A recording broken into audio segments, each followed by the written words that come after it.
Hello, hello, welcome on in. I'm Cryptid, your favorite local cryptid. I'm just getting everything all set. We have a queue of story submissions. Let me go ahead and check to see who's first on the queue. I believe it's Maximum Sharpie first, I believe. Yeah, Maximum Sharpie. I'm gonna go ahead and let them know in the Discord real quick. We're up in the story tonight if you wanna. Also, stream starts now. There we go. Hi Heidi, it's good to see you. Oh, that's so good. I also know that you're having like you're waiting on the real internet to come in. You're just on your phone. So if you need to go in and out while you're doing stuff, all good. Hello, hello. Hi, Aaron. The first crew member for the NASA stuff is out. That's some exciting stuff. Some exciting things. Oh my goodness. Hi, Deshead. It's good to see you too. Oh my goodness. We're starting right off with a bunch of raccoons. Hello. Taking a sippy. I've been going through it today. Number 2 is out. Wait, number 2. Sorry, I'm a child. Hi, Lambda. Hi, Author Relic. Hi. You had to reload stream. Hi, Zoe. It's good to see you. Hi, Chatty Matty. Yeah, number 2. Sorry, this is like an actual big, important, historic event in history, and I'm over here like a child going, hee hee, you said number 2. How are the swamps? The swamps are probably fine. I don't know. I've been staying in my little bubble for the last few hours for mental health reasons. The Jays are winning tonight? Oh my goodness, so much news happening tonight. There's sports news, there's historic news with the NASA stuff. All the news. I don't have as much big news. I'm just over here I'm just complaining. I have a... Hi, Zatara. You found another goddamn dead raccoon in your yard? On your property? Aaron, what is going on? I'm almost like, is there like somebody else around who's killing the raccoons and throwing them onto your property? Oh shoot, I thought I hid the evidence! Number 3 is out. I don't have to laugh at that one. I don't think number 3's a reference to anything, right? It's just like number 1 or number 2 for potty stuff. Hi, Baba Bean. You're so handsome and cute. I love you, Baba Bean. Oh, there is not a thought rattling around in that head, is there? Yeah, there's nothing going on behind those eyeballs. You've never been burdened with a thought. Yeah, you eat the string. Hi, sorry, Baba's being cute. Number 3 is farts? Oh. Hi, King Cow. Might also be a sign that rabies is making its rounds. Oh, really? Oh, thank you for the posture check. That's very nice of you, everyone. Since we're starting off the night, we'll all roll back our shoulders. We'll unshrimp our spines for the evening. Give your back a nice little crack. Break your spine. Break it. Just, listen. It's given you so many problems already. You can spend a lot of money to go to like a doctor, to like a person who breaks your spine for you. Why give them the money? Just break your spine. Just separate all the bones. They don't need to be all together. That's weird. Just separate them. It's kind of like separating your food. I don't like my food touching. I don't like my spine touching either. You should just separate each pieces of the spine, lay them out in a little row in front of you, and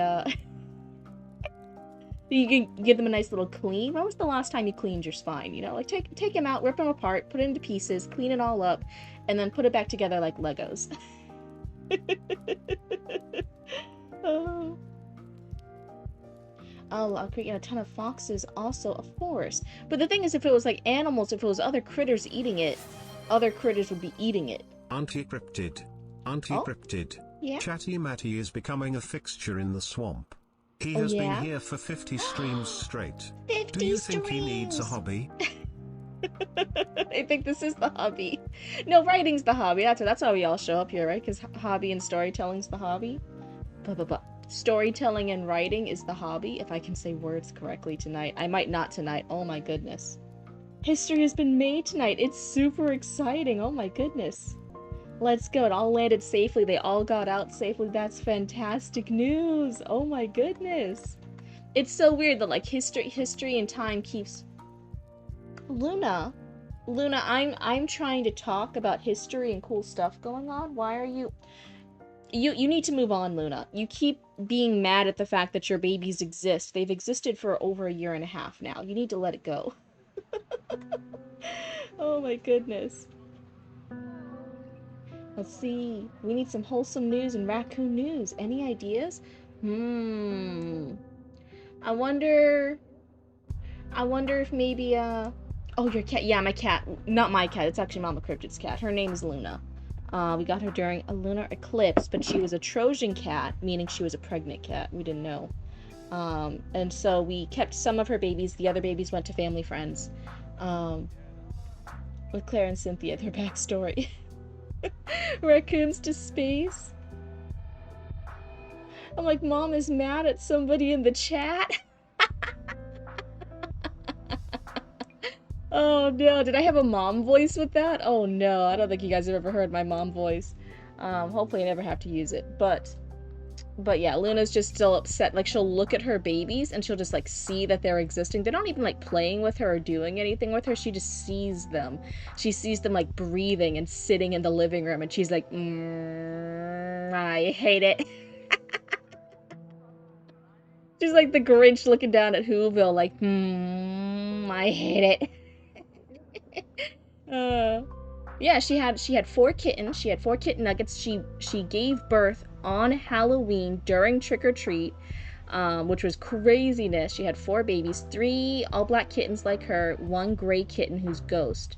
We kept the 2 fluffy kittens, which is Baba Yaga and Ghost, and then the other 2 who had like thinner coats, like they were the sleek models compared to the fluffy models. Those were all black cats, and they went to a family friend.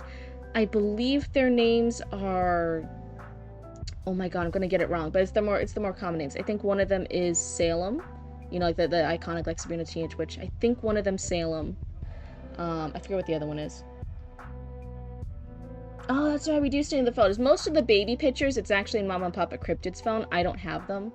Mama Cryptid took all the photos and wrote down the times of their birth. That way she could do their star charts, their zodiac star charts. So she has all the pictures. I don't. I had to ask her for them. I'm thinking about and how to form it in Raccoon News. Perfect. Yeah, so we got her outside on a lunar eclipse, and then she gave birth to kittens on Halloween. So like, it was perfect. Then I figured out how to do the Audible sharing thing. He gave me all the new audiobook Harry Potters. All the new ones? They're still doing it? Hi, Sanctify. Let's see. But yeah, so you need more wholesome news? Is that what was earlier before I got distracted? My cat came from Craigslist. I keep fucking adopted cats from outside. That's the goddamn problem.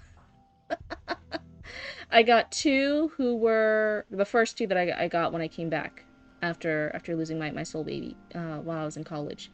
I waited years and years and years before I had any cats again. I only had the 1 cat before, but when I came back from college, I got the twin boys, which was Lucius and Lupin. Those ones were adoptable, because, you know, again, like, adopt, don't shop, all that stuff. And I had those ones for years, and then there was the outside cat Mischief. If you guys see some of the shorts on the main YouTube channel, you guys might have seen Mischief. She's a Craigslist cat. Oh, it's a full voice cast, that's why. Skinny was a wedding gift from my husband. Loki jumped in my window and never left. Oh, that one hurts my heart so much. Yeah, the cat I had for over 20 years. I chose him when I was a baby. Mama and Papa Cryptid let me choose a cat as a baby. And I chose my soul cat, which was Loki, from an animal shelter. And the people at the shelter did not want to give us Loki because he was so beautiful. They had this theory that the person who was running it that day had like told her friends or something about this gorgeous cat. This we think he looked like a Maine Coon, but he wasn't quite big, and he was still a big cat, do not get me wrong. He was a big cat, not like a fat cat. He was a big cat. But he wasn't big enough to be a Maine Coon, but he looked like one. Hi, What? It's good to see you. And We think he was actually like the runt of a litter. He was like this runt. He didn't grow as big as he was supposed to, but he looked, and he's still like huge by normal cat standards, like a Maine Coon. Gorgeous cat, and he knew he was pretty. Oh my god, he knew he was gorgeous. And that was the cat I had when I was a baby. I chose him. Um, and I had him up until I was in college, so in my 20s. So that cat was in his 20s. And then he got bit by a spider. He got bit by a spider, and it didn't work out too well. But I lost him in college, and I for many years then did not have any pets. It's a long. All of our cats live till their 20s. That's the that's the benefit to indoor kitties. They have a longer lifespan compared to indoor outdoor kitties or anything like that. All of our cats in our family have always lived to around their 20s. Like early 20s, I think we've gone as far as like 23-ish, and like healthy. Like we're not keeping them alive just to make them suffer or anything like that. Like healthy cats, like healthy little grandma and grandpa kitties going around hanging out, cuddling around, still being spry. They are healthy cats. We've always been really lucky. We've had healthy cats. But yeah, all of our animals have always lived to 20s. 35? Oh, 35 stream streak. Oh, thank you so much for hanging out for so long. Chatty Maddie was just saying earlier they're here on a 50 stream streak, which I think that kind of blows my mind a little bit, because I'm like, what do you mean I've been I've been streaming for that long? I'm still new. No, wait, I'm still a baby streamer. How did this happen? Hi Casper, welcome on in. If I drop the stream quality, I can still watch with no stuttering. Ooh, okay. And again, I've always said if you had to dip out, it's all good. But also here, I'll make my model a little bigger. That way, even if the quality goes down, you can still see how beautiful I am. Look how beautiful my Blueba model is. It'll sneak up on you. It definitely fucking has. Holy shit. Baby streamers are only baby for 20 streams max. Then why do I still feel like a goddamn child streaming? I still don't know shit. I know I've learned more, and I've done more, and this looks better, and it is better than when we first started. But holy shit, I still feel like such a noob. There's still so much for me to learn. It's crazy. 360p could never hide your beauty, Cryptid. That's right. I'll be over here and I'll take like one of those really blurry photos like people do with Bigfoot, where it's like the most blurry, distorted image ever. And I'll be like, I'm still beautiful, aren't I? As I'm like a blur on the picture. A blue blur. I'm the most beautiful blue blur you've ever seen. The longer I passed out and slept through stream. Oh no. You would think as a young hag, as a newly, now that I've reached 30, I'm a baby hag. I'm gonna grow up in hag years now. So excited. But you would think as a baby hag, I would stop being like an actual child. But no, I still started the stream laughing at number 2. Oh no. But yeah, so then I waited a few years. I could not have another cat after having lost Loki. And I waited years and years and years. And then finally, I met my next soul cats, which Mama Cryptid found them on a Facebook listing. I kept meeting cats, and I'm like, no, these aren't the right cats for me. Nope. Not the right cats for me, not the right cats. And finally, I went to go meet Lucius and Lupin, who had stupid names. They were named like Lamborghini and Bugatti or some stupid shit. So fucking dumb. Oh my god, they were named after like cars and stuff. Fantastic. Oh, nice.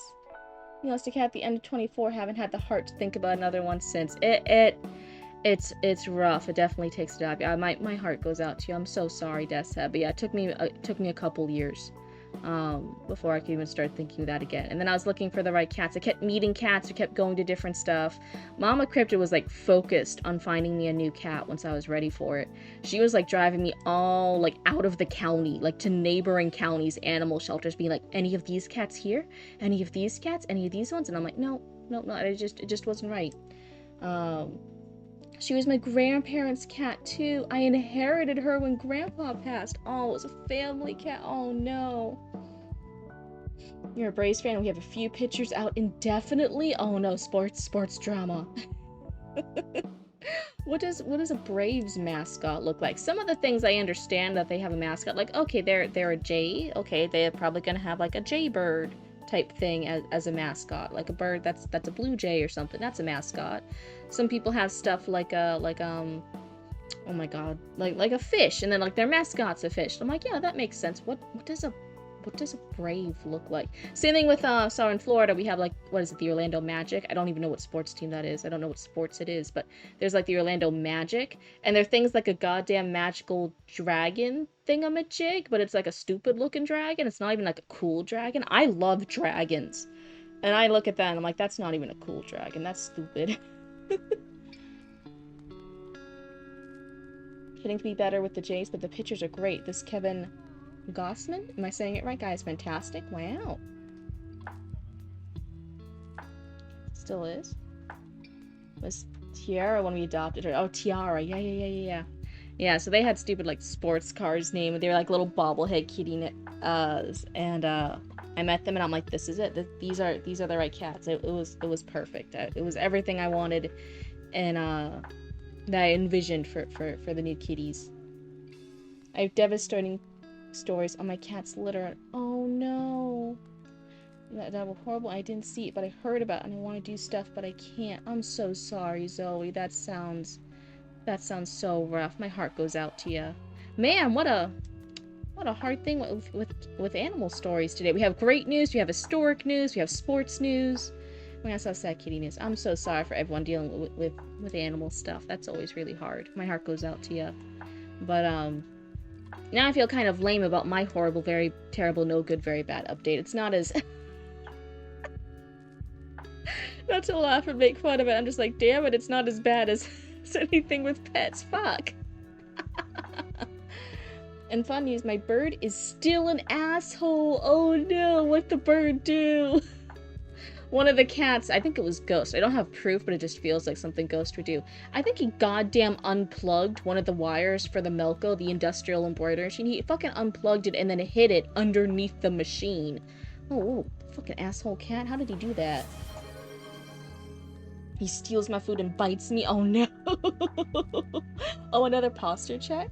I wonder if I can make it so that way baby raccoon will like say the redeem. Like when you guys get a redeem that's like posture check. If baby raccoon will say like posture check or something like that. Or like sippy. I wonder if I could get him to do that. That would be cute. The Braves mascot is a creature.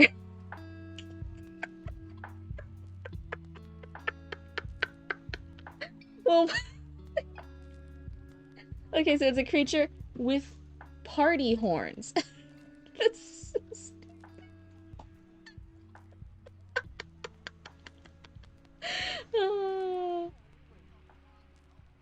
Sorry for being a bit violent on my earlier text. Wait, what? You didn't get beaten by people. Come on, scratch her. Oh yeah, people who are hurting the animals. I get you. I would go feral over it too. I'm so sorry. I really love how many scraped characters from my original works I'm able to use. I'm going to submit it for the queue later. Also, sorry about the cat deaths. Yeah, our hearts always go out when people lose fur babies. It's always difficult. But yeah, sorry to pivot before we start the queue. I said maximum Sharpie. I don't know if they're on tonight, but maximum Sharpie's technically first. Otherwise, we'll just go from there. But my terrible, horrible, no good, very bad update in real life. It's not even that bad, especially compared to the stuff we've been talking about.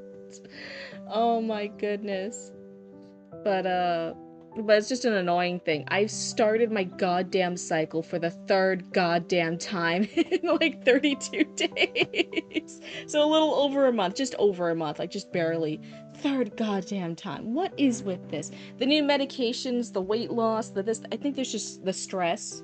Oh my, there's so many things happening that are making everything happening. I'm like, what? Come on, come on. I'm so goddamn tired of it. I'm so goddamn tired. It's even why I made it in red. Hee hee. It's my bad joke for the day. See, that's my horrible, terrible, no good, very bad update. If you hear Cryptid being more bitchy than normal, or you hear me like being upset or being blah, that's what's happening in the background. What a goddamn way to go. Does raccoon like flowers? Baby raccoon? Does baby raccoon, do you like flowers? I mean, I kind of figure like what critter wouldn't like flowers, you know? Do you have a favorite flower? I didn't get a psycho for 3 years, then suddenly it came back with a vengeance. Oh dear God. I had a breakdown. No, I had an art, no. It was the wonderful mascot creature named Blooper? Hold on. What are they doing? For everyone here, no, now I gotta show it. So everyone else can understand why I just freaked out of context. What is this? Oh no. Look at this. This is when I open the thing too. This is when I goddamn open it too. This is bullshit. I'm getting out of here. This is nuts. Get out of here. I just open it to that. That's bullshit. Oh, you just saw it? I guess it's a mascot. It's a mascot named Blooper. Do you think the raccoons would have any sports teams? Do the raccoons have sports? Maybe that could be in the news. Raccoons, do you guys have any sports you like to play? Maybe, oh my god, you know like when people like, juggle, or not juggle, when they like balance on those like water logs? Do you think raccoons do that with like trash cans going down a hill? They have to balance on like the moving trash cans. Maybe that could be a cool fun sport for raccoons. Maybe tree branch racing. What burned my eyes? There's no match for the charm of the Blueba. I don't want him anywhere near my charm. I don't want Blooper anywhere near my charm. He can stay in his lane. Oh no. Let's go over here. Okay, so for everyone who's now used to dark mode, it's gonna be a little bit brighter now, right? Hi, Arya. You were getting dinner on the stove? Hey, multiple people are. I know it's around dinner time for a lot of people. Don't you worry. You making anything good? I think Heidenheart was cooking earlier too. What are you guys cooking? What's the tasty food? You guys gotta let me know. I haven't had dinner yet. I had a late lunch, and I had one of those giant ass pretzels again that take up the whole plate. Oh my god, it was so good. Chicken tacos. Oh my goodness. You ate dinner already? It was meatloaf. Oh my goodness, that's like a real meal. From black to white. I warned you. I'm like, everyone is used to dark mode. I'm like, oh well, we're switching. Maybe I didn't. Do you think this should be gray to help with it? Because we did it funny. We did it the blue to kind of match the Blueba, the blue aesthetic. Maybe I should keep it gray. So I haven't heard from Maximum Sharpie yet. Let me double check. Yeah, I haven't seen anything from Maximum Sharpie. Let's see who's next. King Cal. I think we saw King Cal earlier. Throwing flashbang. Oh my goodness. I think we saw King Cal earlier, right? King Cal was here. You see me! King Cal, do you want to go first tonight? How's that work? How's that working for you? How much time you got? Eek. Hold on, let's go through. And I'm up already. Ooh. Think fast, Chuckle Nuts. Why are you doing why are you doing question mark? What's the thingamajig? So this one, you said it's a web novel / a fanfic. So it's a fanfic web novel. Yeah, you got all the time right now? Nice. Good. Let's go ahead, get ready. Control C.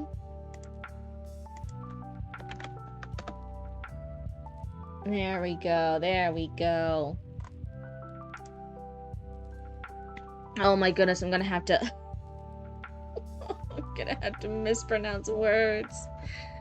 Fuck. Yes, Irish mythology and slice of life. Okay, very, very cool. But it's also a fanfic. What is it a fanfic of? Red text is the background action and is optional to read out loud. Okay, perfect, perfect, perfect.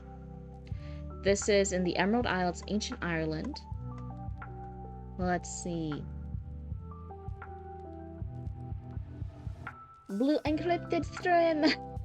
Hi, Enya. It's so good to see you. I'm gonna take a sippy real quick. So, what is? You said it's a. How can I look at it? It was a web novel, but it's also a fanfic. What is this a fanfic off of? Oh, it's DC superheroes based. Okay. The one-time capsule isn't here. Oh my. Okay, DC. Got it.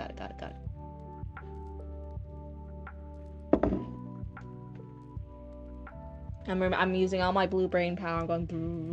I'm thinking. Okay, Marvel has Iron Man and Spider-Man, which means DC has Batman and the Robin. So this is the Batman universe. This is the Superman universe. This is Wonder Woman. This is Green Lantern. Yeah, Green Lantern's in the same universe as Batman. That's DC, which means the Flash is that. Okay, I got it.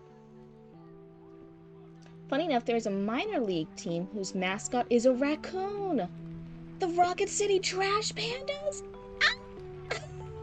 Wait, what? What's the difference between a minor league and a big league? Is it just how famous they are? Or is it like an actual different like sports thing? It's like a different category. See, this is how little I know about human stuff. I gotta write it down. I've been trying to write down more human notes. I've just been writing on little post-it notes and like a little collection. I can't find my human notes notebook. It seems to be mysteriously missing ever since the Raccoon Channel 6 Muse started. Isn't that weird? I've been meaning to write down more notes from the broadcast, but I can't find my human notebook anywhere. Huh. Zoe wouldn't have anything to know. You want to know where that is, right? You're making by cheesy noodles? Ooh. You love both DC and Marvel. Superheroes are your favorite thing. Oh, hey, that's freaking fantastic. Listen, even if it's, it doesn't really matter what it is. I like people who have things they're really passionate about, things that they really, really like. Like I said, like, I went through years and years, and I still have a really fun thing. I still love dragons. I love fantasy. I love, skeletons now.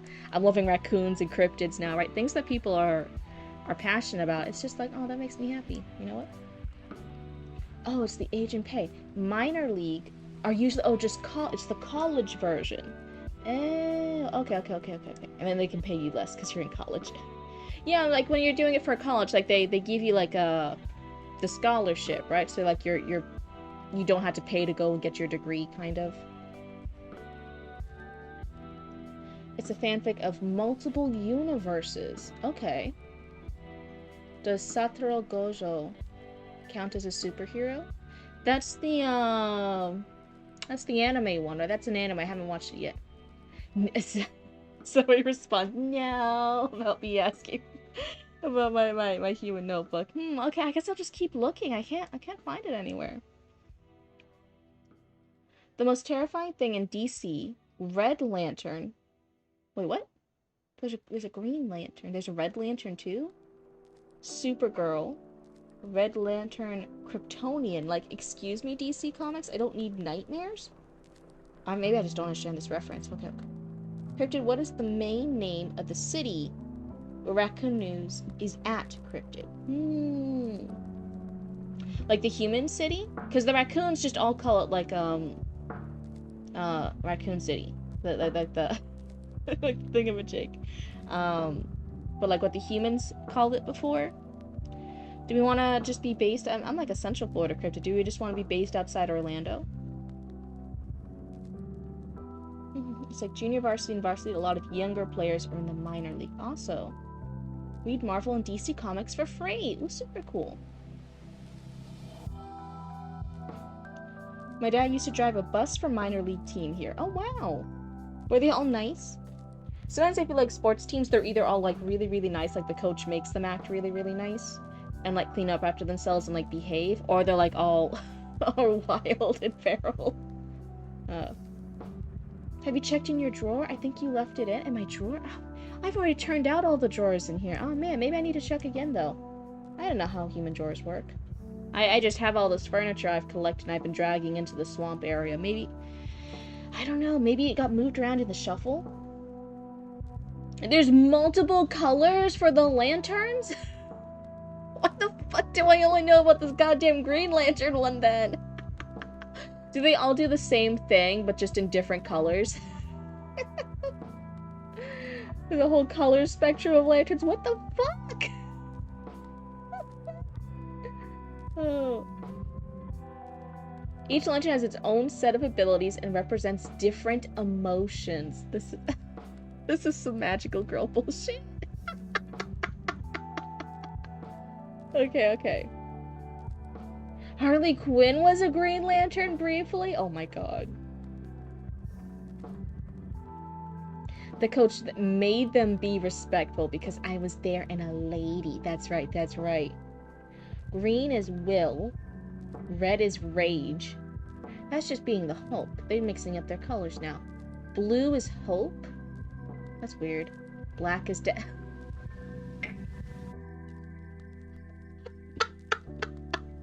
This is the most stupid. There's this fucking little joke comic panel thing where it's like all these different colors and they're like a magical team that like fights with friendship. Like with the power of friendship and hope and friendship 2.0, you know, whatever all the different things are, right? And the new team member, incredible violence. We will beat you. And then the villain's like, wait. What was that new member over there? What?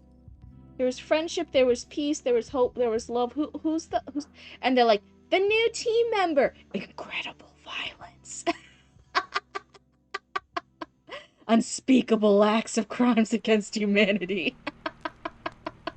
And then they're all like hanging out at dinnerwards afterwards and like, wow, we've been doing so much better as a superhero team ever since incredible violence joined the team. Oh my goodness. There's a Red Lantern cat.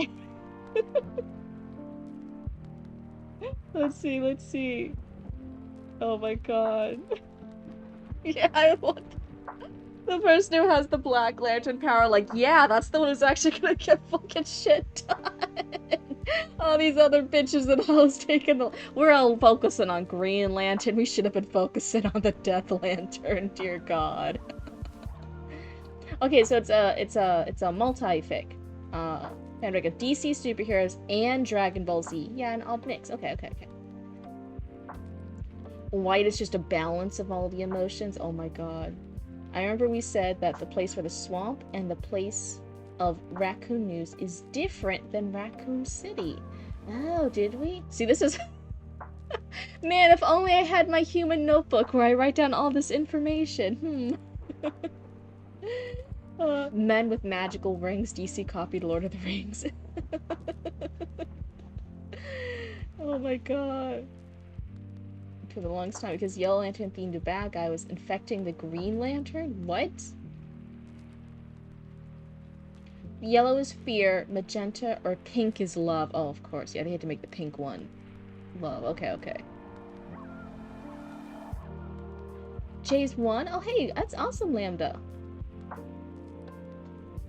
Magenta is love, and pink is compassion. Oh. I haven't read the comics, but the Green Lantern in the newest Superman movie speaks to me. Oh. Same actor as the guy from The Rookie and the Captain in Firefly. Okay. So I'm planning on making a doc about the Cryptid universe and the current world lore. Isn't there like a wiki thing? It's not like the official Wikipedia page, because I'm not popular enough for that whole. But there's like a VTuber wiki thing, right? Where people like post stuff about like VTubers. Maybe, dear God, we need to start writing down stuff there just to keep all this background lore semi-organized. Paint a room yellow and Green Lanterns wouldn't be able to do... Wait, like the actual color? Wait, what? No, Cryptid Wiki, please, no, don't make me that popular yet. I'm still growing, please let me still be a baby for a bit longer. Oh no, please, when I'm a big fancy actual VTuber, then we could do that. Yeah, the actual color. They can't do things about the actual color. What is... It just goes to show you, they were letting writers write whatever they want back in the days, and now us writers and creators, we have to actually focus on stupid shit like plot and making things make sense. And making things realistic. This is bullshit.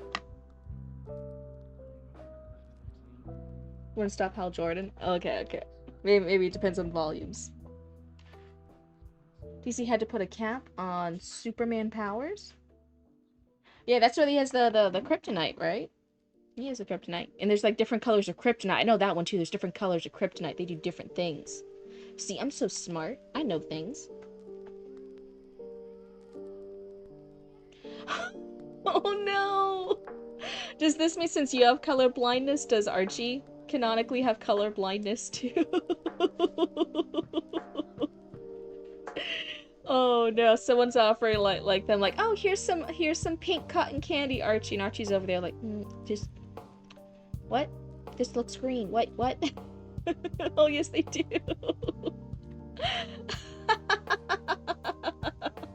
Oh, poor Archie. Oh no. So let's see. Right now, poor. King Cal's been waiting. So Monster Moon would lose to UI Goku. I don't already have a cryptid. I don't already have a cryptid. I don't already have a wiki. No. I would know if I had a wiki, right? Video.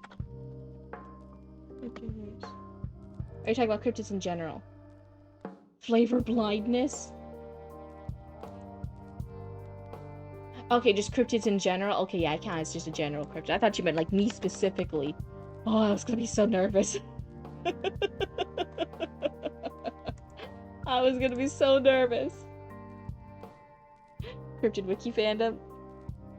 I'll make one for you. No. Too scared. When I'm an actual like when I'm actually big. When I'm actually big. When I'm actually worthy. Oh my god. Lore has begun? No, it has not. It has not. You guys are pulling my leg. You guys are pulling my hooves. That's what you guys are doing. Good would lose to Sailor Moon? Who's good? Then try to be special by calling the Violet and Indigo Lanterns? I don't know. Oh, Goku. I was like, good, no good. Goku. Yeah, Sailor Moon's like, everyone loves Sailor Moon, right? Why would anyone even want to fight Sailor Moon? Unless you're a bad person. Isn't Goku's like a good one, right? Goku, not Goku. Oh my god. So let me take a little crack here. So we have two names that I'm gonna try and say. So Era, one. One. Superman has the magic weakness. You're thinking of him. Oh. Now you're thinking Goku. Okay. The death battle version of the fight is not because they gave Superman his Superman Prime 1 million after a second in the sun. Even though he spent 15,000 years in the sun to get that from the comics. To be fair, sometimes they do have to change things from movies, in movies from the source material, right? Because there's crazy stuff in comics and things, right? Like, I think a lot of the stuff with Jason Todd from comics, the few times that we see him in animated stuff, right? They can't always put some of that stuff. It doesn't even make any goddamn sense in some of those comics. Oh my god. Okavu does not beat Rez? I don't know how to say that one. But like, come on. There's crazy lore in some of the different the comics change lore all the time because it's just paying people to write new fan fiction over and over and over again. It's not all canon compliant. Things contradict each other all the time. They're just different issues of comics. It's currently at a 10 stream streak. Oh, thank you, Casper. Thanks for hanging out so much. So ere on one, and Ion ere. So ere is Ireland, I guess, and Ion is any, and onwan is one.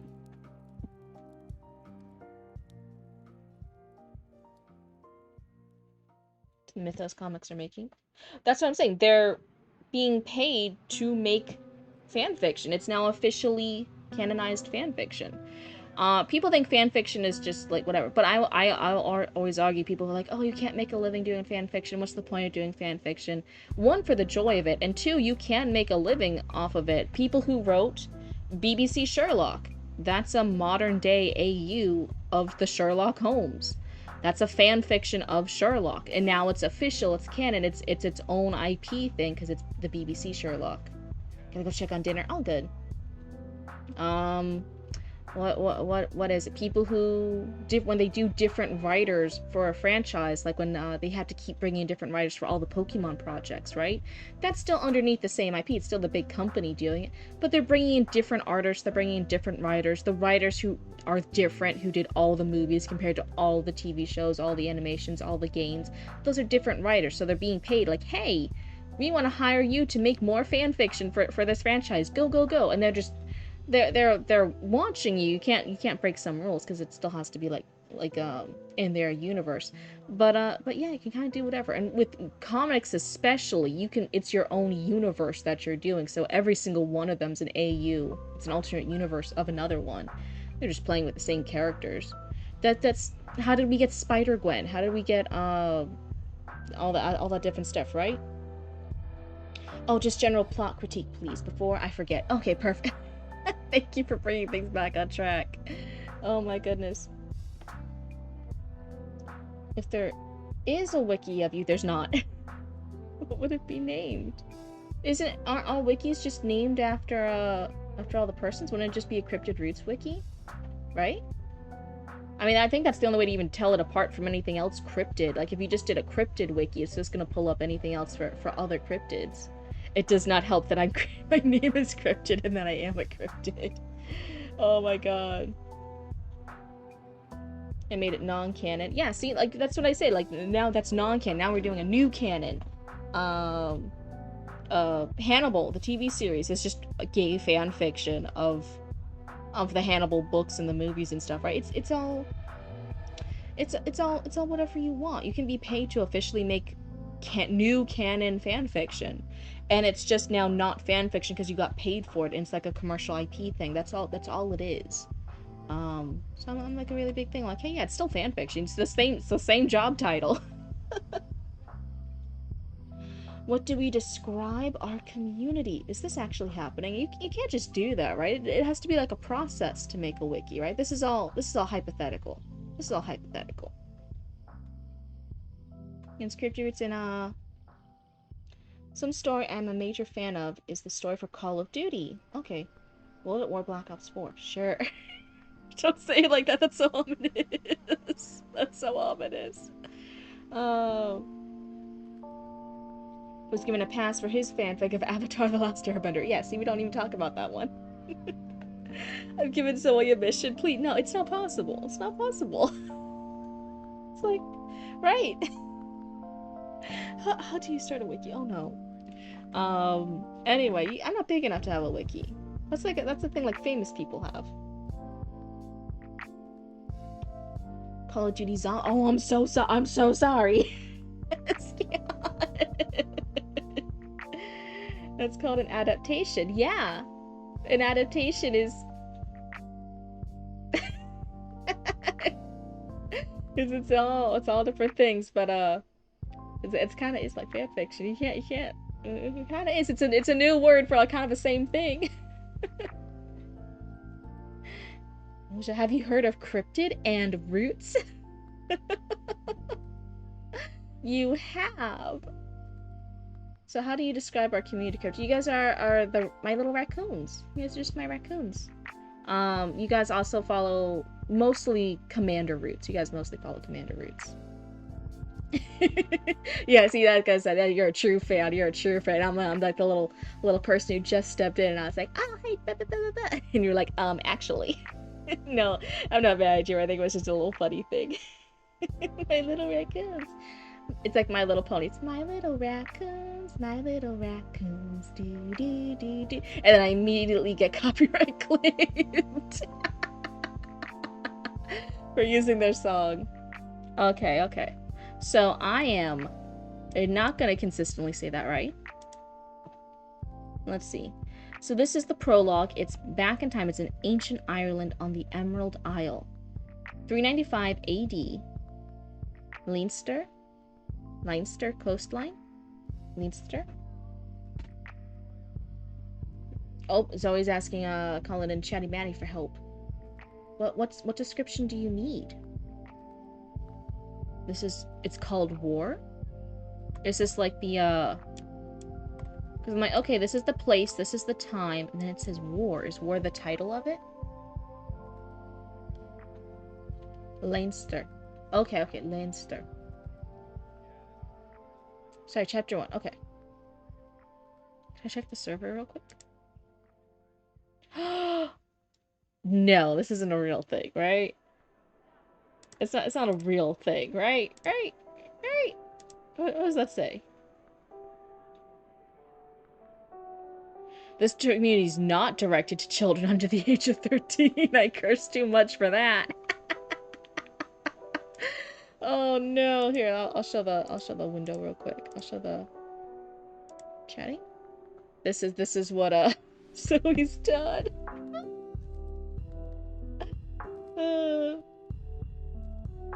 Uh-oh. Oh, I'm just gonna forget the Roman numerals. Okay. So it's not put to people under 13. I don't know what Choose a Hub is. Describe your community. Like a place for writers and storytellers to gather around and get feedback? Is that what it means? Is that like a thing? Yeah, like a place for writers and storytellers to gather, because they don't want to say just writers, because we have people who do things for games, for comics, for stuff like that. So writers and storytellers to gather out and get feedback and help each other out. Is that what it kind of wants for the description? That's all I got. This is insane. I always feel like Zoe's like I always say like little funny things. I feel like this community is like slowly building up and stuff, right? Like we do a lot of like little things, we kind of hang out, we have fun, and then like Zoe comes in as like goes in like, hey, what if you were did like this cool really big project, like you were actually like a famous big streamer.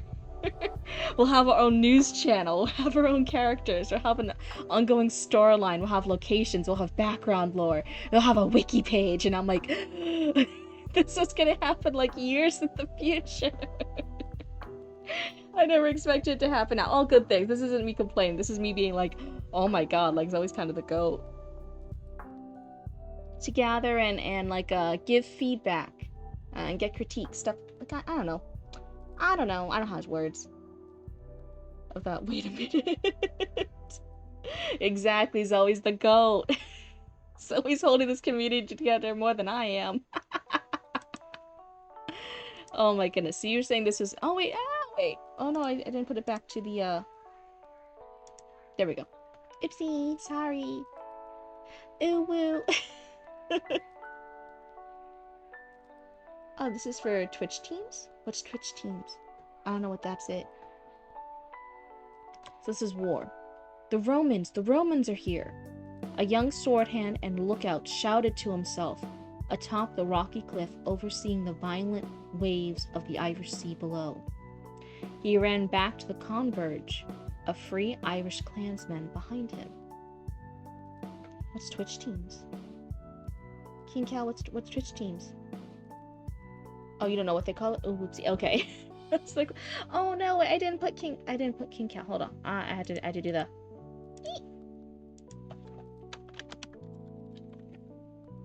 King Cow 21. There we go. I'm over here getting a... You were just waiting for me to realize. I'm amazed nobody else pointed out earlier where you guys all realized waiting.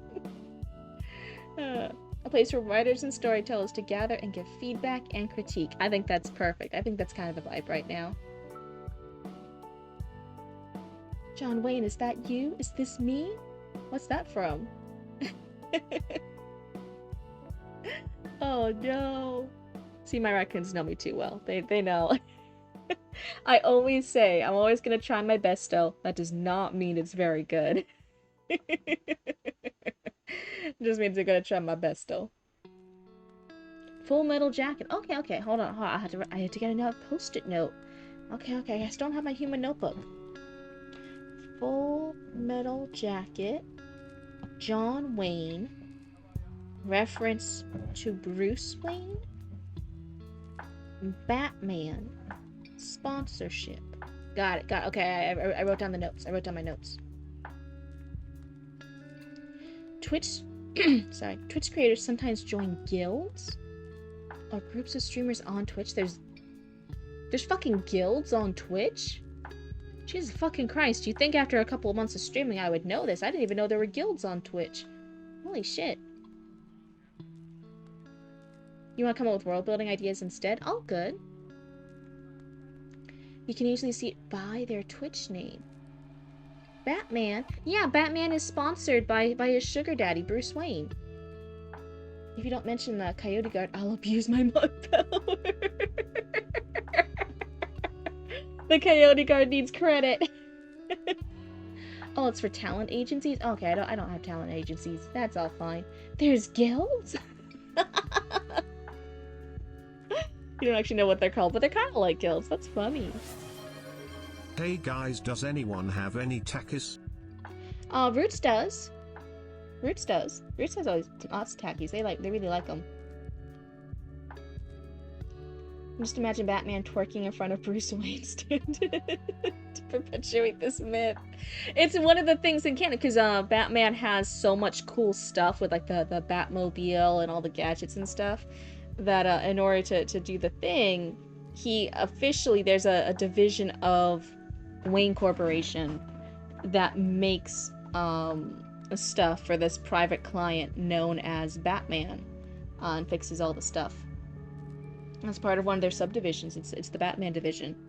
And then they have enough money and lawyers to always not give up any of their private client information, the same way that like the big companies like Google or something like that doesn't have to give information about their individual users. Batman x Bruce Wayne Yowie incoming? Yeah, when are we getting that fanfic? Please, when are we gonna see Batman coming over to give his sugar daddy Bruce Wayne some love? A reverse harem. All his villains are secretly in love with Batman. Isn't that the thing with the Joker? And that's not so secretly. But yeah, Wayne Corp has enough lawyers and money and influence to keep fighting the legal battles, to not reveal any info on their private clients, in this case Batman. So that way, I put money on it. Oh, it definitely exists. It definitely fucking exists. Surprised no whistleblowers or Wayne Corp. There's only like the like one or two people who work in the Batman division of Wayne Corp, and it's like those people that he really trusts. I'm not making this up, right? This is a thing. It's a thing. Okay, one of you raccoons, find it. Oh my god, if we weren't already so, like, if I wasn't spending all my time just working on the story cues and the story submissions here for critiques, man, what a fun idea for a stream, just to go through and read fun fanfics. That would be great. Anyway, sorry, I got too distracted. How long has the stream already lasted? It's almost been an hour, and poor King Cal's waiting. Let me focus, let me lock in. The moon is shining bright on the creek tonight, not a kibble to be seen, a kingdom of delicious trash, and it looks like I'm the king. The hunger's howling like this swirling storm inside couldn't keep it in. Heaven knows I tried. Oh yeah? It is okay, gone. Elsa. It is gone. Held it in the stream too long. It is gone. It is gone. Everything is going wrong. I don't care what I'm going to eat, let the water wash. I just wanted something soft and sweet. Is this your Elsa moment about the cotton candy? Are you still really upset that you can't wash cotton candy, no matter how many times you try? Oh, poor baby raccoon. It's really traumatizing. It's a valid thing. Maybe we need a raccoon therapist to start helping. No, because I feel like the raccoon therapist would have trauma over it too. We need a different animal. We need a different animal who's not traumatized by trying to wash cotton candy to help the raccoons work through this. Penguin's a furry. Joker is a tsundere. Scarecrow's into BDSM with that weird stuff he's into.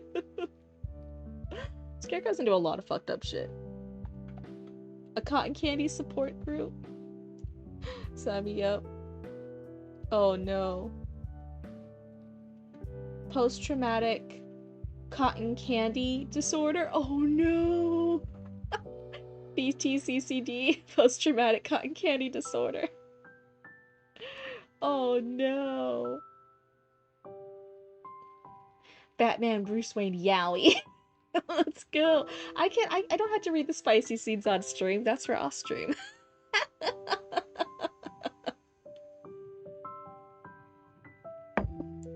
I'm gonna reread the first one because it's been too long. The Romans are here. A young sword hand and lookout shouted to himself atop the rocky cliff, overseeing the violent waves of the Irish Sea below. He ran back to the converge of free Irish clansmen behind him. I got reincarnated as the Joker, but I'm in love with Batman. No, think bigger in this version, because there are some versions where the Joker is canonically in love with Batman, or has some sort of obsession with Batman. What if I got reincarnated as the Joker who's in love with Batman, like in parentheses, but I'm in love with Bruce Wayne, and the person doesn't know that Bruce Wayne and the Batman are the same. So it's this hard pivot from the Joker one day to the rest of the world being in love with Batman, and then the person gets like isekai'd and like reincarnated as the Joker, and you know, they have this hard pivot like, fuck Batman, I don't care about Batman, give me that Brucey Wayne, he's so stupid, what a himbo. And it's just the pivot. ADHD Max Extreme, shut up.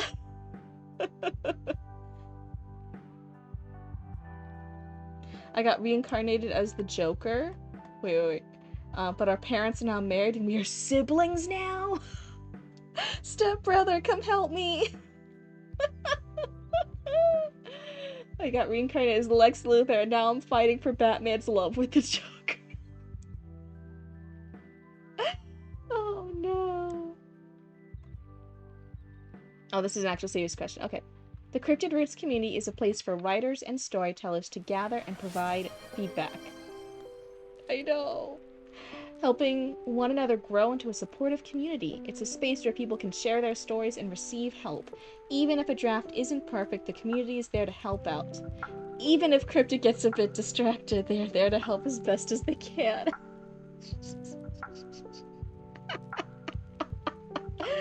Oh, yeah, that's accurate.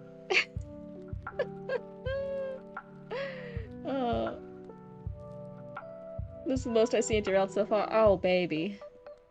Oh, sweet summer child. Oh, honey. Oh, bless your heart. Oh, bless your heart. Step Batman, I'm stuck. Help me.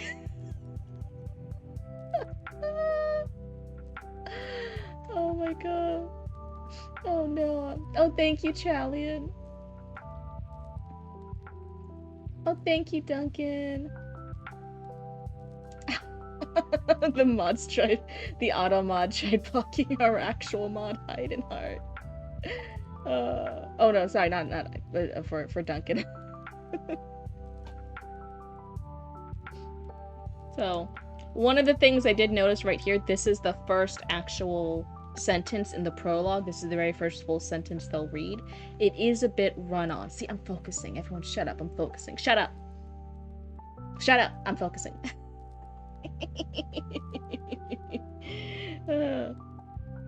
So it is a bit run-on. We have the dialogue. We have the description. He's a young sword hand and lookout. So we actually have 2 descriptions of his job. I'm already focusing! Shut up. Shut up. Okay, I'm going back. Shut up.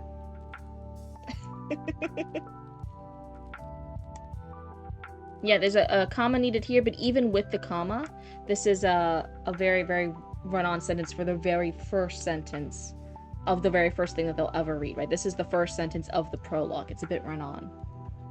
He ran back to the converge, a free Irish clansman behind him.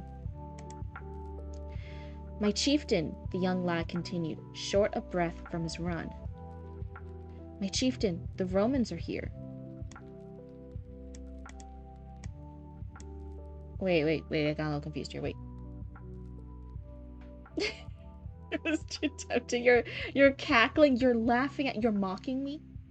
How dare you, you mock me? In my own chat. Hi, Superstar, welcome on in. You need to focus your own, but exactly. You and your raccoon tails, you need to focus yourselves. Auntie Cryptid. What is a yowie? Why are there raccoons frothing at the mouth? Does it taste good? It tastes a little salty, to be honest.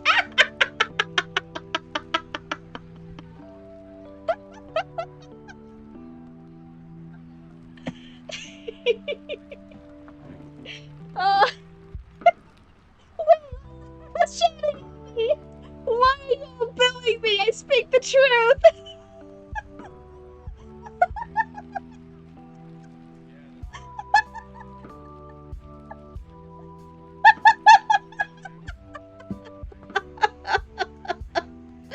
Oh no!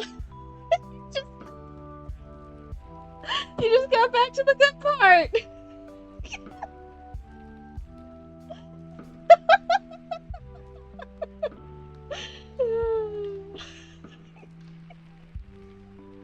Where's a bong stick? You'll never get one. You'll never get. I'll speak the truth. I speak only truth.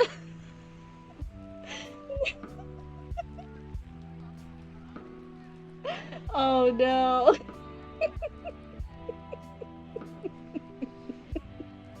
Keep your filthy mind away from Fatty Raccoon's innocence. Oh no. Oh no. No, don't clip it. It's me at my worst. Only clip me at my best, goddammit. Oh no. Oh, Baby Raccoon should get bog privileges. Oh, that would actually be really great. Baby Raccoon, do you want bog privileges? Should all be in parentheses. Oh, okay. Maybe that's why I was struggling reading it. Sorry, oopsie. Oh no, nobody clipped that. It's fine. It doesn't need to be clipped. You don't need to share this outside the stream.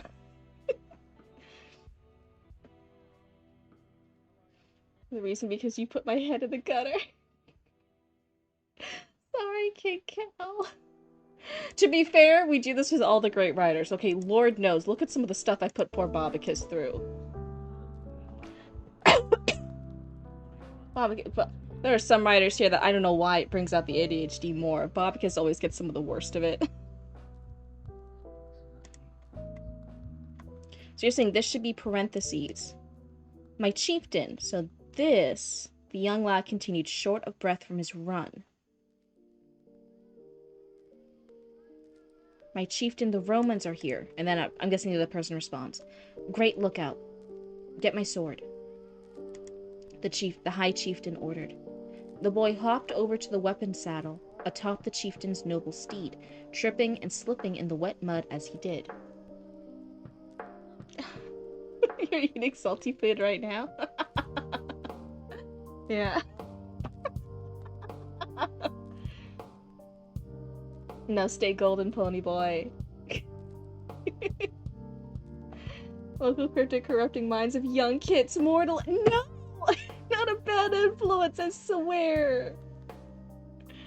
Oh no. My head has been in the gutter before I got here. We're all raccoons. We're all... Thank you for the bits.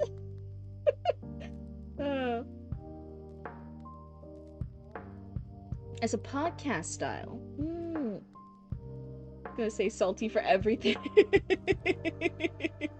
You guys put baby raccoon on the dark web, okay? This isn't the worst thing. Me doing a little tee-hee ha-ha joke isn't the worst thing.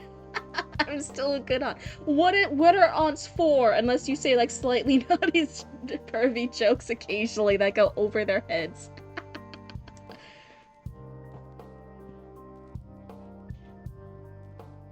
No sweat, I can't either. We put them at the dark web, but it was still sick. No, it wasn't. No, it wasn't.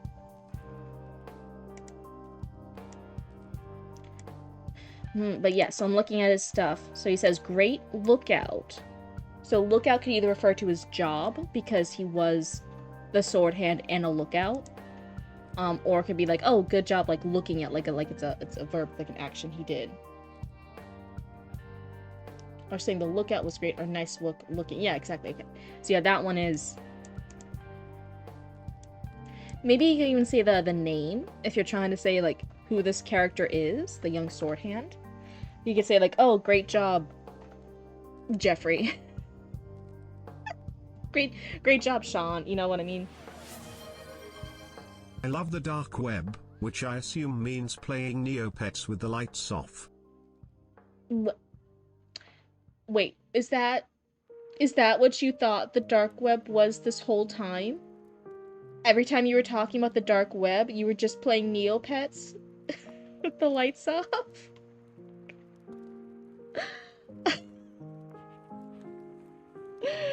Oh my god.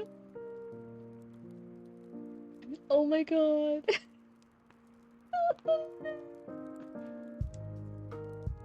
Oh my god.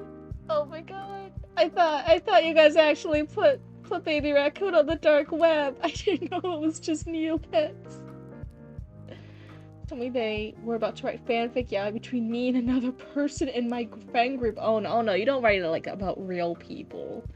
Don't write about real people.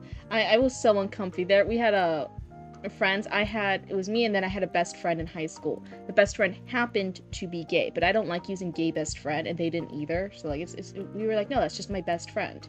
My best friend happens to be a gay man, but like whatever. And people will keep shipping us all the time because we were like so close. We were like, we got each other. We were like mentally connected. We were on the same wavelength, and we were like, no, stop shipping us. Like that's weird. We're real people. I was in relationships. I had like partners, and they would still like ship us. It was so awkward. We're like, we're like real people. We're not like characters in a story or something, right? King Belcher behavior? I don't know what that is.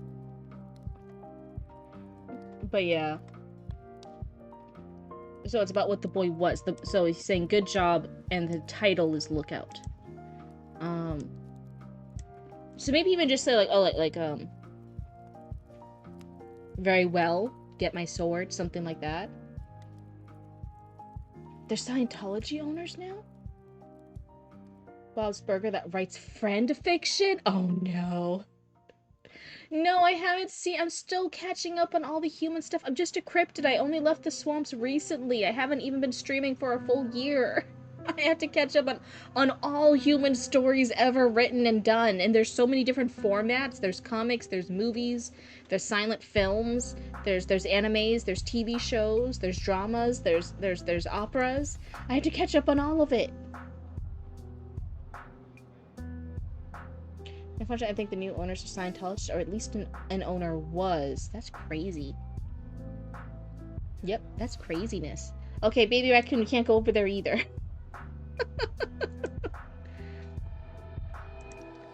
So the boy hopped over to the weapon saddle atop the chieftain's noble steed, tripping and slipping in the wet mud as he did. "Stop sloshing around, you mongrel," a fellow clansman to the chieftain's side jeered on, punching the young lad in the backside as he returned to the chieftain with the sword. Why are you bothering that he already has the thing? Oh. Will steal your soul or whatever? Oh. Well, I think most raccoons eat their souls, so maybe you guys are fine. That's why Roots is they them. They don't have a gender anymore. They ate it. They're a raccoon. They ate it already. They don't. They're like, huh? What's gender? I think I ate that before.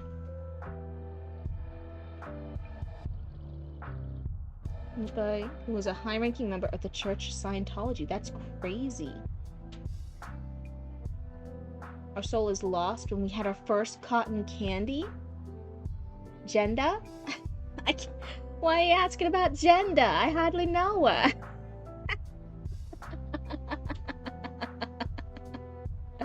Oh my god. Or some separate vague thing. It can be both. It can be sci-fi and fantasy. Chatty Manny's doing sci-fi fantasy. Oh, sold to the parent company of Nickelodeon? Oh, wow. Once his sword was in his grasp, the chieftain directed his steed forward, turning back to the collective mass of clansmen. Wait, what was happening here? Wait. So the chieftain's already on his steed, because once the sword is in his grasp, the chieftain directed his steed forward. So the chieftain's on a steed.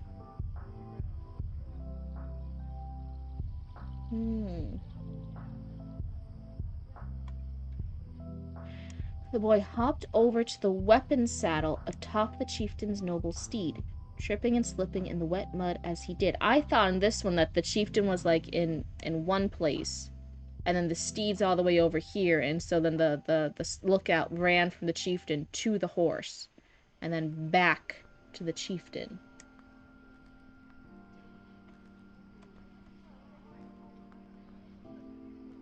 Clans for all corners of Ireland, all in differing shades of green and secondary colors.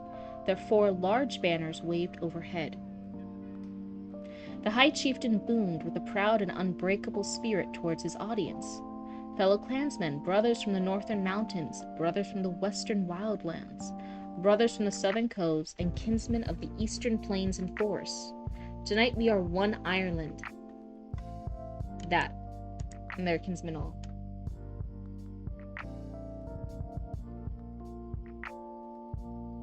So isn't the M word? Wait, what M word? A slur about mixed people? It can be. It can also just be about poor people. It could be about homeless people. It could be about, it's like a, if you're talking about mongrel, it can be about, it's basically calling people like dogs, like mutts. So can you call somebody like a dog or a mongrel because they're like quote unquote mixed breed or mixed race? Yeah. Can you also use it as just a general insult? Like, oh my god, they look like a mongrel. Like, as in like they're dirty, they're filthy, they look like they live on the streets. Yeah, it's kind of like a you can say it either way. She needed more too, god. Is that offensive? Let's see. You want to take a gamble with slurs? Is it a... I know it's a bad word. Is it a slur? Oh, geez, maybe I'm learning new stuff, too. Some magic apparition to the character?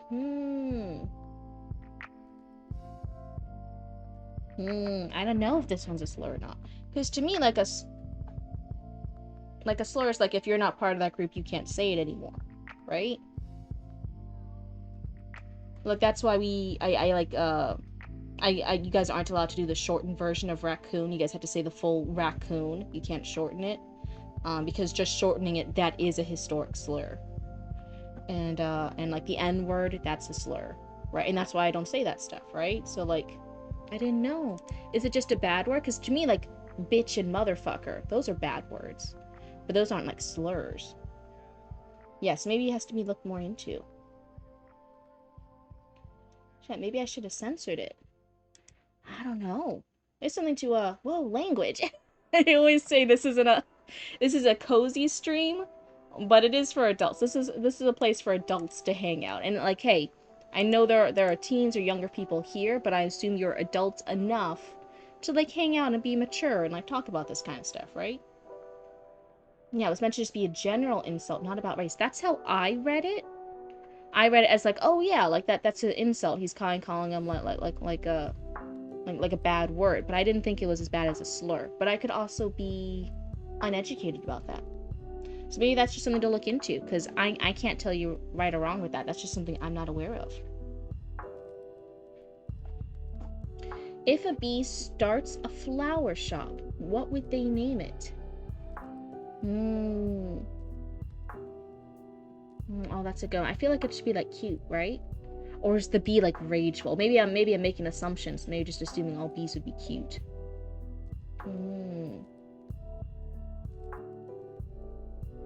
What slur detected? It is? Oh geez, I didn't know it actually was. Buzz and Buds? Oh wait, that is a cute kind of like a like a little play. I like that one. Aw, man. So hey, I guess you and me both learned something today, King Cow. I didn't know that one was as bad as a slur either. I just thought it was like a general insult. I didn't know it was a slur, so I guess I got educated today too. I always say I do these things to like help you guys out, but sometimes I end up learning more things too. I think I learned something every stream. So anyway, so besides for that one, which then we had to do more research into, not we, that's something you're the writer. You'll do more research into. I'm unaware. I'm uneducated. I can't tell you yes or no about it. Might end up being serious, like never categorize things as a joke, because pretty soon people will just use that category. Oh. My trash banded enough for this space? Oh my goodness. They'll have like black and yellow flowers. Oh, for like the little shop sign? That would be cute. So that's the scene. But yeah, one of the things besides looking up this word, I think otherwise it got a little confusing trying to understand where the chieftain was in relation to the chieftain's steed, his horse, right? He has this horse. It sounded at first like, okay, the chieftain's on this horse, right? Here's the chieftain, here's the horse. And then I'm always making the stream saucy. And then the lookout comes over to the chieftain. Oh no, I thought the chieftain was here. I thought the horse was here. The scout comes over to the chieftain. Chieftain says, "Okay, go grab my sword." The scout's like, "Okay," goes away, grabs it from the horse, brings it to the chieftain. But then the chieftain's suddenly magically on the horse and guiding it. And I was like, wait. So then that would like reframes it a bit. Like, okay, the chieftain's on his horse. The scout approaches. The chieftain already on his horse says, "Oh, go get my sword, go get my weapon." The scout approaches him, gets the sword. He's tripping while approaching him. He then gets the sword off this like sack or something that's attached to the horse somehow. Is giving it here, but then while he's already here, then the people come up and trip him, rather than when he's on his way back, they trip him. So it gets a little confusing where people are in space. So I would just double check that. That was a little hard for me.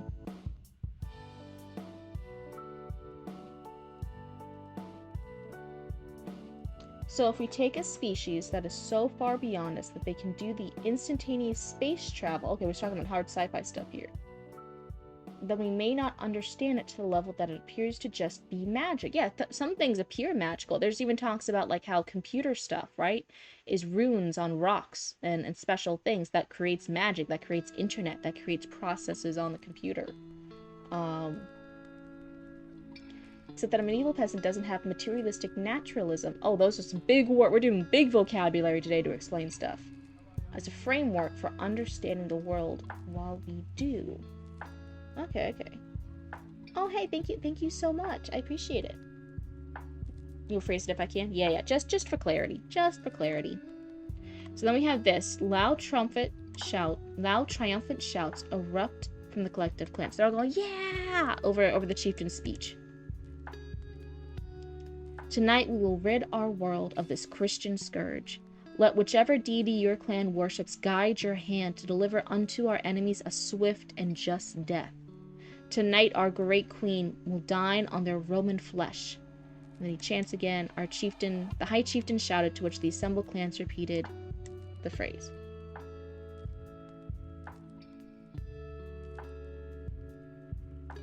So we might not understand how they do it. So then it would look like it's magic. The phrase. Yeah, this phrase. The other phrase. I don't know how to say them anymore. I had to scroll all the way up to check.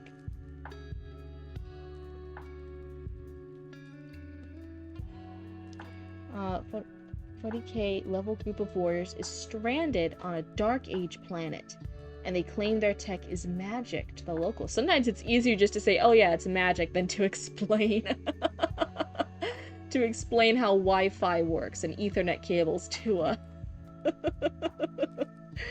a Dark Age era adjacent peasant or something like that, right? Like, oh no, it's magic.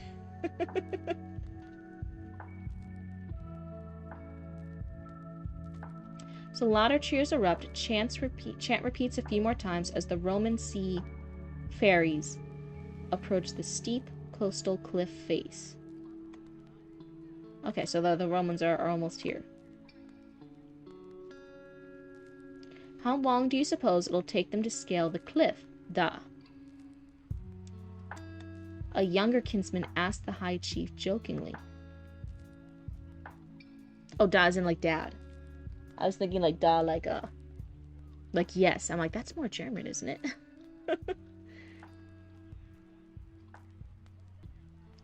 I suppose nothing, my son. He replied, almost tempted to tussle his son's hair in affection. We had to be prepared for anything. Anything that these thieves might have up their sleeves. So hold on, flashbang warning. Flashbang warning, I'm looking at something. Close your eyes if you have to. Nope. Okay, come back. Yeah, this is for a web novel. Oh, no. They said da in the Hobbit movies. Oh, that's cute. Yeah, that was just a brain fart in my head. That's all. So let's see here. This is for a web novel. So it's not going to be a graphic novel, right? It's just going to be the text.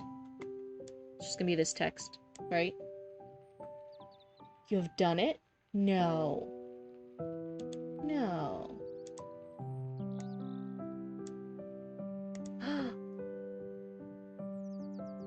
What? What? Oh my god, wait. Wait. King Cal, I'm so sorry. King Cal, I'm so sorry. Hold on. What? Do you guys see this? That's a common way to call your father. Yeah. Like I said, it wasn't an error. It was just me having a brain fart. Oh my god.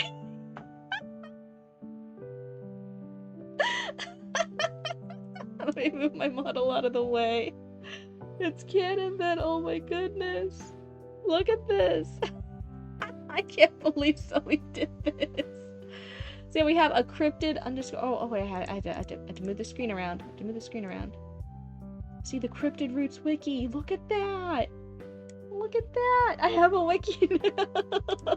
I did no work. It was all Zoe. It was all Archie the raccoon, but we have a wiki page now. Oh my god. Oh my god. Here's Mia's place for rights. Even if Cryptid gets a bit distracted, they're there to help as best as they can. This is the dark web? This is what you raccoons think the dark web is? You take all the credit for it, King Cal? Oh my goodness. You and Zoe are gonna have to fight it in a Denny's parking lot. Oh my god. This is insane. Oh, look at this. There's like even places where we could have like episodes or like different things here, different descriptions if we wanted to. I assume that's what the dark web is. Does it bring up onions? Everybody always talks about onions with the dark web. Wait, what? Worldwide dark garbage? Look at the shady man with with the flashlight. This one here. uh, oh my god, this is crazy. There's policies, there's gonna be discussions, there can be an about section over here. Oh, I'm clicking on the wrong thing. Clicking on the wrong thing on OBS. There can be an about and a join the conversation. There can be different articles in it. Oh my god, there can be an entire article just about the Raccoon News. Raccoon Channel 6 News. Can you guys... Oh my god. This really is legitimately quite wild. I know, I'm kind of starstruck right now. Oh my god. There can be an entire section that's just Raccoon Channel 6 News. That's crazy. King Cal's the top of the trench coat. Oh my god. I didn't know you guys already, like... Is that what top and bottom means? The yaoi. It's the top and bottom of the trench coat. You're asking the mods. Heidenheart I know has internet issues right now. I don't know if they can. And then you're asking. Oh my god, you're asking Roots to do stuff.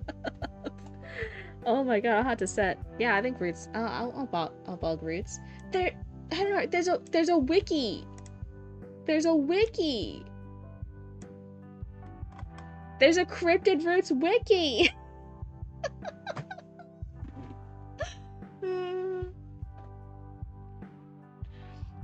Article description, cryptids in her slips like uwus and the salty clips. You guys only clip me at my worst. You guys only clip me at my worst. Oh no, this is crazy. But yeah, there can be articles just for Raccoon Channel 6 News. There could be an article just about Commander Roots. Zoe was saying, asking the mods for help with this, for this project, for the wiki. And I was like, oh, I think you have internet issues right now, so I don't know if you could do too much with the wiki until you have like more and more internet stuff. So then the only other mod is Roots right now. So I'd be like, oh yeah, Roots could, I'll bother Roots. If you can't clip you at your worst, you can't clip you at your best. Hi, great, I'm back. I had to leave for a few minutes to finish up dinner. Aria, look it! Aria, look it! It's a Cryptid Roots wiki! Oh my god. Tuesday or Wednesday, yes. Oh my god, that's amazing. It's literally insane. It's insane. Thank you so much, Zoe, for doing all these really cool passion projects that add so much to the community. I'm still kind of... I don't think I'm reacting right, because I'm like still kind of in shock. Oh yeah, we would need an article for baby raccoon, so there would be one for Roots, there'd be one for baby raccoon, and then there could be one for Raccoon Channel 6 News. You love forums? Baby makes the wiki official. Oh my goodness. I'll go back here. I had to fix it. There we go. And there. Oh, thank you for the bits. We also need articles for Hayden and Zoe. League of Raccoons. Me out with the wiki, yeah. If you guys have any ideas for stuff, or what kind of things to put in, maybe you guys can do that either in the suggestion section or in the assignment desk, or not the assignment desk. Oh my god, I'm forgetting. I'm so starstruck. I'm like messing things up. You guys can say it in chatting, in suggestions, in Raccoon assignment desk, anything like that. Leave some suggestions for things you want in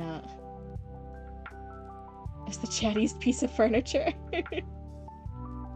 League of Raccoon events lore. Oh my goodness. But yeah, I was I'm gonna focus. I'm so excited. I'm so honored. I'm so starstruck. But I'm gonna focus now.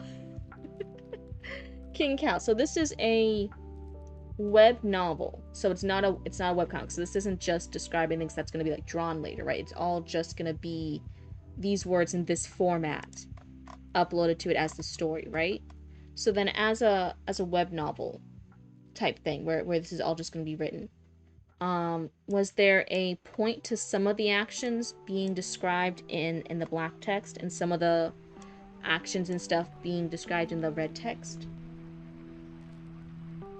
Yeah, it's just the prologue too. Yeah, I understand. In the Cotton Candy support group wiki article. Oh no. What was Roots' reaction finding out the wiki? Roots isn't here right now. They're either doing, I know they're not on tonight because they're doing either a D&D thing with their Final Fantasy XIV friends or they're raiding with their Final Fantasy XIV friends tonight. But they're doing something. They're on their computer on the other side of the swamp. They have their own stuff. My eyes are transparent. Yeah, see, look at that.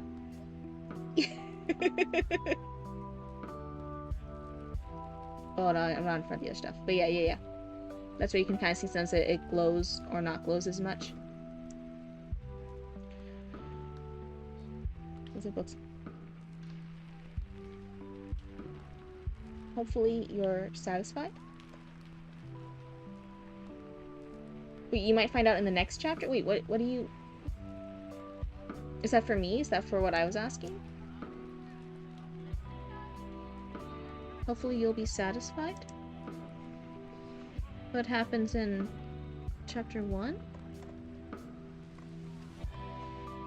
Okay, so then this one, it says 2, but it would be chapter 1. It wouldn't be the prologue. No, don't try to influence you if you read my story later tonight. Hey, it's all good. It's not like a strict thing with the queue either. It's just whoever's on. So yeah, we could do this, and then Raccoon, Channel 6 News, and then I don't have a problem with doing yours. That'd be fine.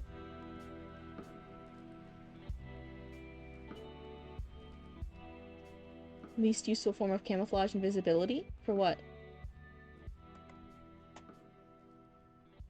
Oh, hi, Callie. Hello.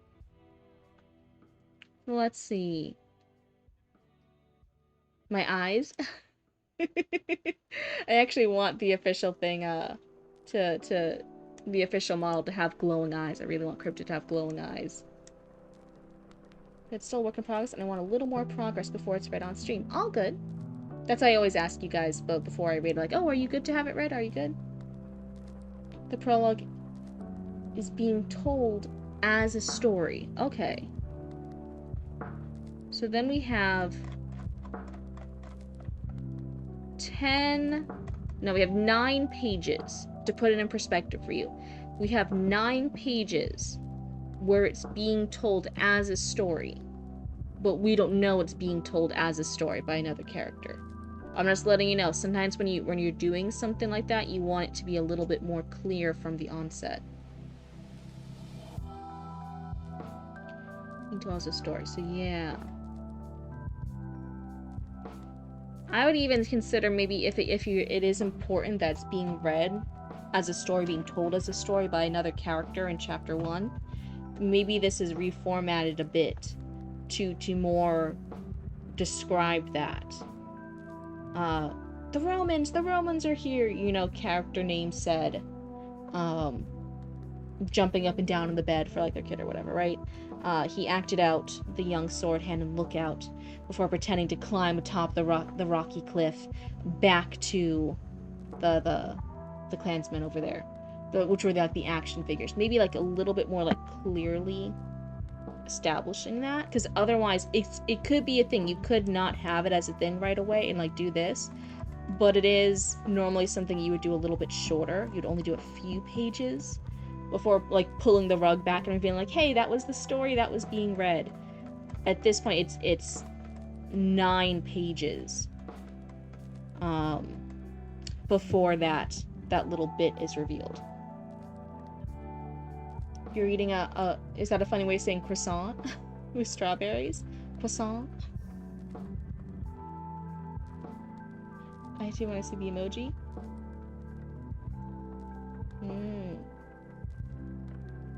Part of me wants the feedback on my chemistry between Elias and Sam, but I also really think my writing shines more in that's the garlic and gunpowder one, right? G&G? Garlic and gunpowder?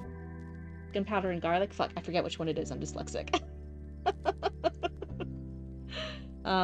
So yeah, I would consider it. Because otherwise, if, the readers are going through so long with this style of storytelling, not knowing why. I'm gonna continue.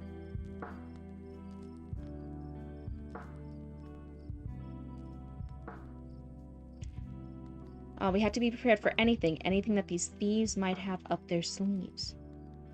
My chief, a clansman shouted. The chief's... Auntie Cryptid. Oh. Auntie Cryptid. Yeah? I found a funny red ring. It's telling me to say Yeah? with blood and rage of crimson red, ripped from a corpse so freshly dead, together with our hellish hate, we'll burn you all, that is your fate. And I'll get superpowers. Why am I wearing a red suit? Well, maybe he has superpowers now. Maybe you have demon superpowers. Maybe you can curse people to hell. That's a fun new upgrade. You should try it out. You should go, you should always try out new powers and abilities on people you don't like first, though. Just in case anything goes wrong. He's Damien, the baby raccoon? No, he's just baby raccoon. He doesn't have a name yet.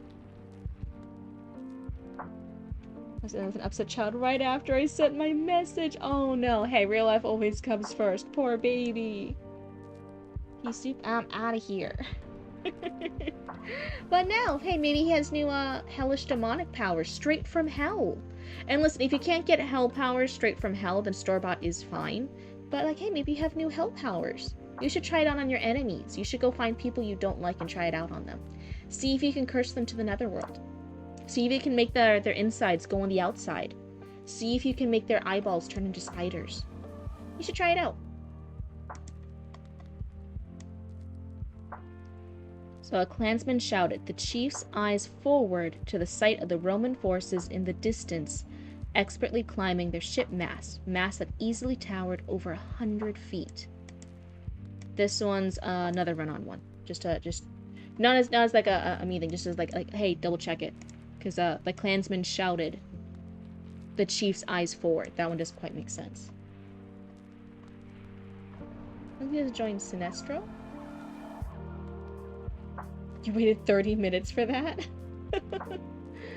This is a science experiment, he yelled while cursing his enemies. Exactly, you should always do unethical science experiments on your enemies.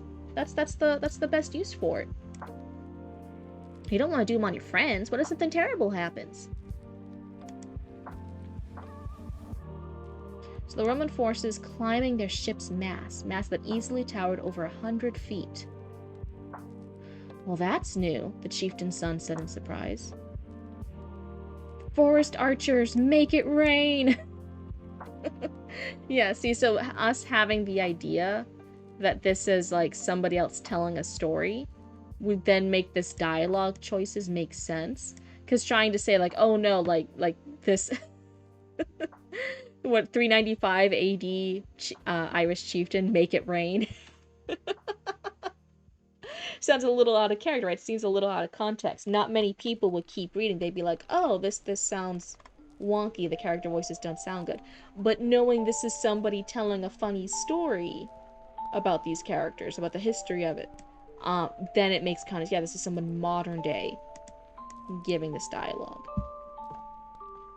The High Chieftain boomed up to the inside multiple levels of 25-foot wooden towers. Fire!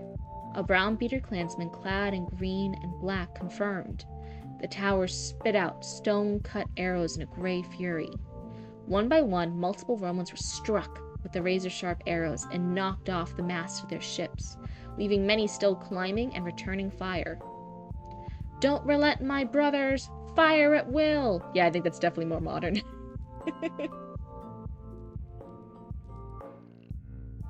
If Baby Raccoon is a red lantern, then they can't remove the ring, or they die. Oh. Well, Baby Lantern... Baby Lantern. Baby Raccoon. What if they become a black lantern? Can you change the color? You can change colors? You can change colors? It's not like assigned? You can just... Man, this lantern lores. Kind of glad I didn't get too much into the comics. Black Lanterns are dead who have been resurrected through their black... So you already had to have had the Black Lantern ring, but you're not a Black Lantern. But then you die.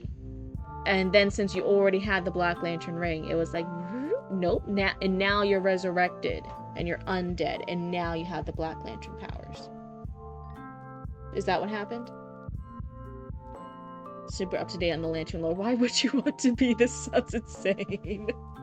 But it's kind of a zombie. Yeah. So you just had to already have had it before you died. You're a zombie when you get the Black Lantern ring. Yeah, like this sounds insane. Wouldn't they be a zombie lantern making more Black Lantern like a zombie? Do you want to be a zombie raccoon? Baby raccoon? Or do you want to stay being a red raccoon? The Roman ships reached the edge of the cliff, practically brushing up against the rock face from below, shooing out small anchors with ferocious force, crashing into the steep and thick rock face above. Yeah, they're just crashing. As the anchors fortify their grip upon the cliff face, more Centaurian hordes climb up the durable ropes that are attached. So the anchors aren't going beneath the water. The anchors have a grip on the cliff.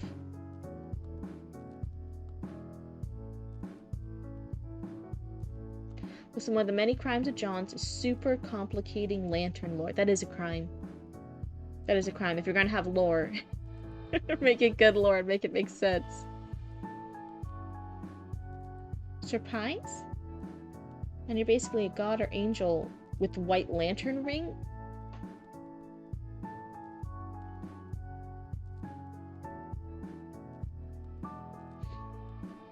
Listen, the Green Lantern lore stuff is not on the critique chopping block for today. Oh my goodness. But if it had been, it would have been brutal. It would have been a bloodbath. Hi, Luna. Are you scratching at the carpet? Does it feel good on your toes, on your claws? Thank you for scratching the carpet and not me. I'd much rather have you scratch up the carpet than my flesh. The scratching at the flesh hurts. Thank you, baby girl. You're so beautiful. May your reign be long. Few cannon. Okay, yeah, I meant to say they were shot out of a few cannons. Okay, so they shoot the anchors out of cannons. Anchors don't have to be used underwater. Okay. Yes, Mama Cryptid has a cat named Luna. We call her Luna Tuna Fish. She's an all-black kitty. Got her on the lunar eclipse, and she had her babies on Halloween during trick-or-treat time. Luna Baboona? Mama Cryptid tried so hard to make her name be Luna Boona. And it was just like a family thing. We're like, no, she's Luna Tuna Fish. Trying to get my lantern quiz with all the X in the right spots. Okay, I don't think I can keep up with this lantern lore money. I'm trying really hard to be focused. After the cat from Sailor Moon. Oh, that's cute. Oh. Once there was a raccoon baby, who sat there, cutely, smiling, lazy, across the blue-skinned, jewelry-adorned cryptid lady. While it pondered, shocked and sad, that upon its washing, disappeared the cotton candy, no longer was its life so fine and dandy. You're still really upset about the cotton candy being washed. Oh, poor baby raccoon. Mwah. It's okay. We'll send you to therapy. So they got shot out of cannons, and now the anchors are on the rock face. In my mind, even if they shoot the anchors at the cliff face in front of them, their ships still crash into it, which was mentioned. Below, crashing into the steep and thick rock face above. That's like not good. Is that what actually happened? They crashed their ships into it, and then they climbed up the rock face with no way of getting back out because now all their ships are destroyed? Is that what actually happened historically? as some legionaries jumped off the tall masts of the ships, successfully gaining footing on the damp grass. Okay, so the isle isn't that high, because the top of the masts of the ships are here. You let Johns be the main rider DC for so long. The orange ring uses the former users as constructs, but the orange ring only has one user. Oh no!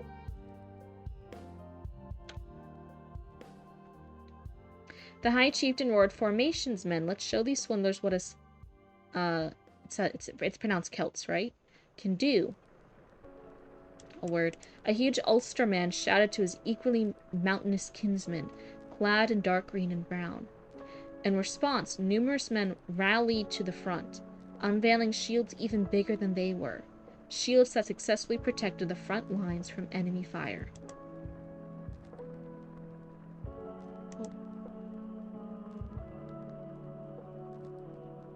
Yeah, the small anchors crashed into and gripped the rock face. I got that. I totally understand that. I'm not confused by that part.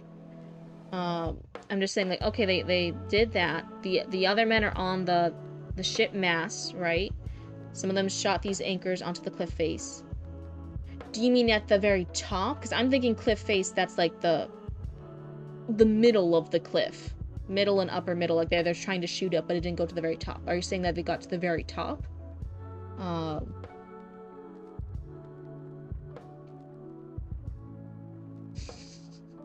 You have a one-sided, arch nemesis arc? Oh no.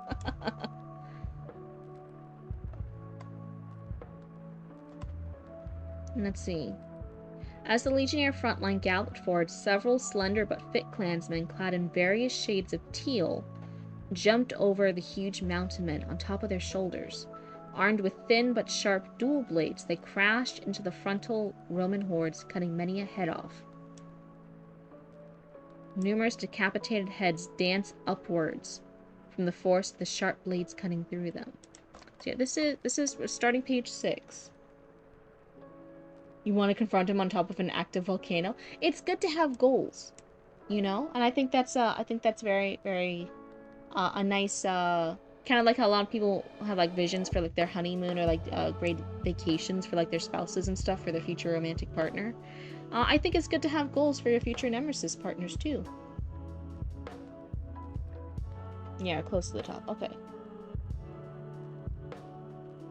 So I'm going to actually do a thing. I'm going to skip ahead here. I want to see how this compares to the actual chapter 1. That was the prologue. This section labeled 2 is actually chapter 1. Let's see. So this is the Blood Oath over 1,500 years later. Dublin, 1998. Normally you don't have to clarify it's 1,500 years later if you also give the date. Because people can do the math. Yeah, because the face means the face of the cliff, not the top of the cliff.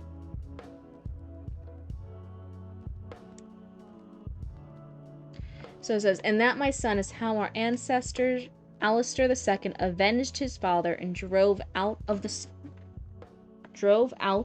scourge of the Romans." Mace drove out the Roman scourge. This is word funny. You were a small baby in 1998, Duncan? Hehe. So cringe being a baby. I'm kidding. Oh. You were 10 years old in 1998? Oh no, he has the high ground, damn it. How would I know he would get it? A brawny middle-aged man said to his red-haired 12-year-old son, knelt across from him beside the fire. This one's around the wrong word, the quotation. It should be around it, not around fire. It was by his rule that we were able to preserve our Celtic traditions through generations up until this very hour. Another kind of run-on one. The red-haired boy with green eyes and soft freckles stared at his father. It says the boy's red-haired twice, hanging on his every word. You see, my son, vengeance is a tradition that is passed down, not just by our clan, but every clan in our once united home. His father boomed, his ceremonial green body paint clashing with his reddish-brown body hair inside the fire-lit bunker. You turn 18 this year? You're a baby.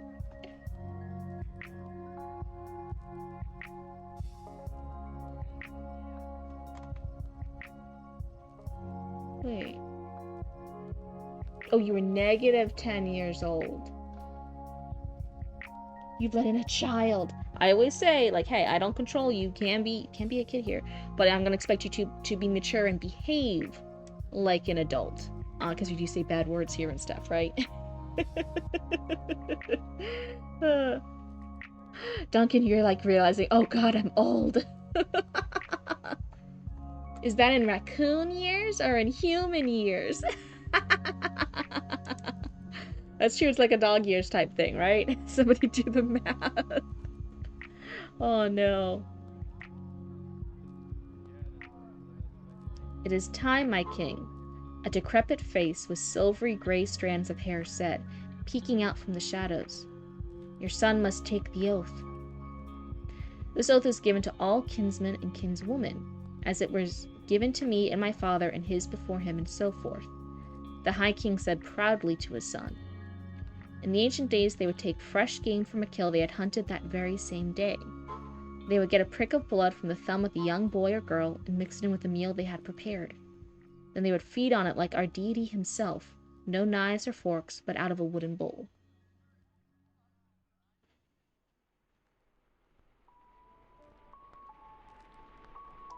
Shower world? Felt so good tonight? Oh, what, did you have a shower early? Was it nice? Nice fellow millennial. So one of the things here, one, this isn't a critique, this is just another, like, a formatting thing. Every time it's somebody else speaking, that's a separate paragraph. Here I stand, lantern of greed, with far too many a desire and need, him asked what happiness avarice will find, but from my mind, this oath is all that pours, what's mine is mine and mine and mine and mine and mine, not yours. You're still a little greedy raccoon, oh no! So this decrepit face peeking out from the shadows randomly says, this is one paragraph, and then when the dad's speaking again, this should be a different paragraph. Every time you're changing speakers.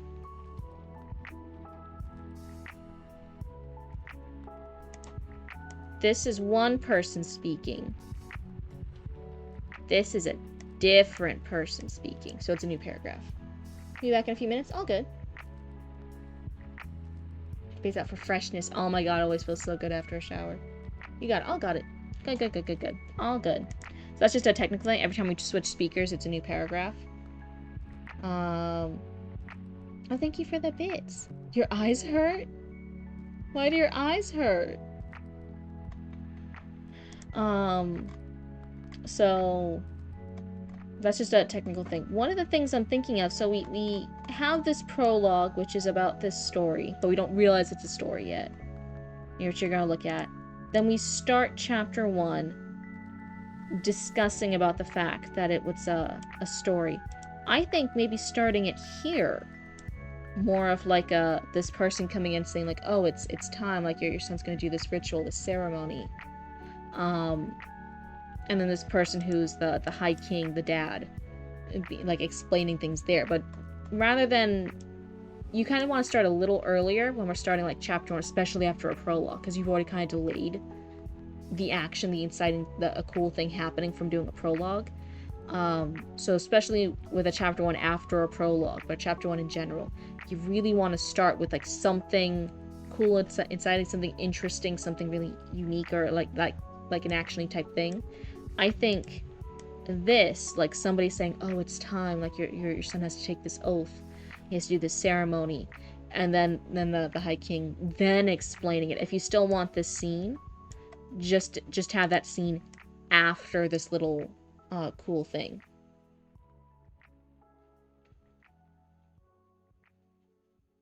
Superman, stop it. Wait, what's happening?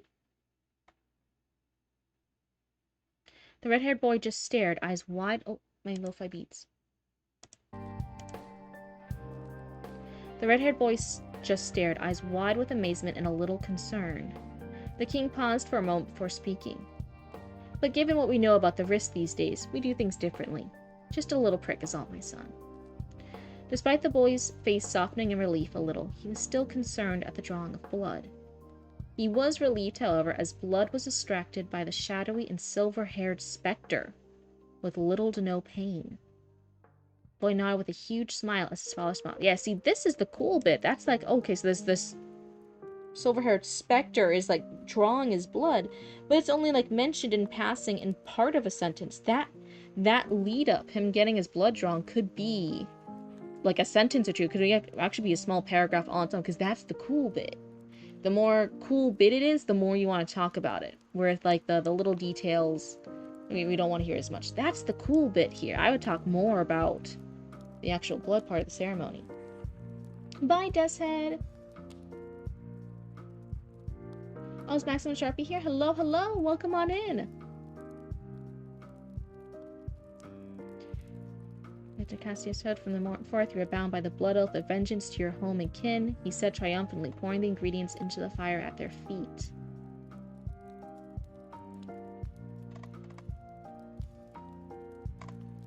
Well, I'm also checking something. What perspective are we in? Hold on.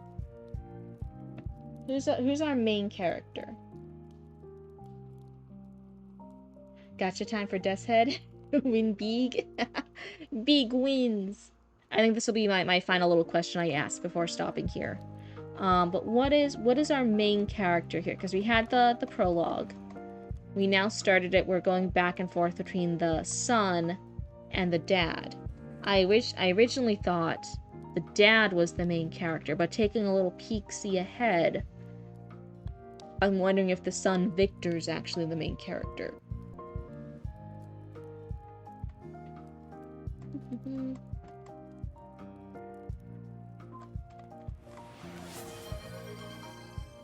KRRR, shoo. KRRR, shoo. Ah. Anti-cryptid, anti-cryptid. I had a nightmare. I had cotton candy. I went to wash it in the river, and it all disintegrated. Oh, baby raccoon, that wasn't a nightmare. That it actually happened. That happens to raccoons sometimes. We're gonna put you in therapy. Don't worry. Don't worry about it. We're gonna put you in therapy, and they're gonna teach you coping mechanisms. Yeah, especially if the prologue was 9-ish pages, and chapter 1 is half a page. 1, 2... was originally, because this is supposed to be another chapter, you might combine it, but originally the first chapter is 2 to 3 pages total. Then yeah, we are having some pacing issues with the prologue. This story then got so much screen time that wasn't quite relevant to the main story, and then the actual story that started only got like the initial 2-3 pages. I can't see it anymore. Oh, an it sticker. Okay. No more IT help for a dark web hack assist. Oh. Give that poor kid a paper bag to hyperventilate into. Okay, wait, I missed. Sorry, Kinkal, you answered the question. I missed it. So Victor will be the main character. Got it.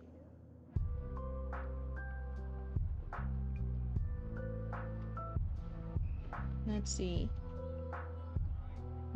Agriculture? I don't know all these references. So Victor is the main character. So now with that in mind, looking at our real start here, chapter 1, the start. We're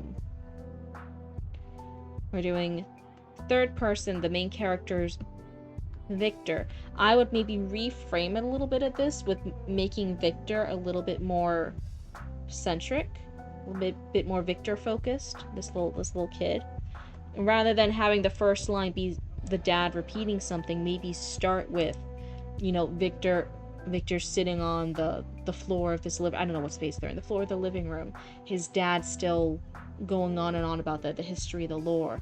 The specter is still watching them both, but he's trying not to focus on it. The specter approaches. Victor's heart stutters. And then it says, "Oh, it is time, my king," the decrepit face says to his father. "Your son must take the oath." Victor starts getting all clammy, starts getting anxious.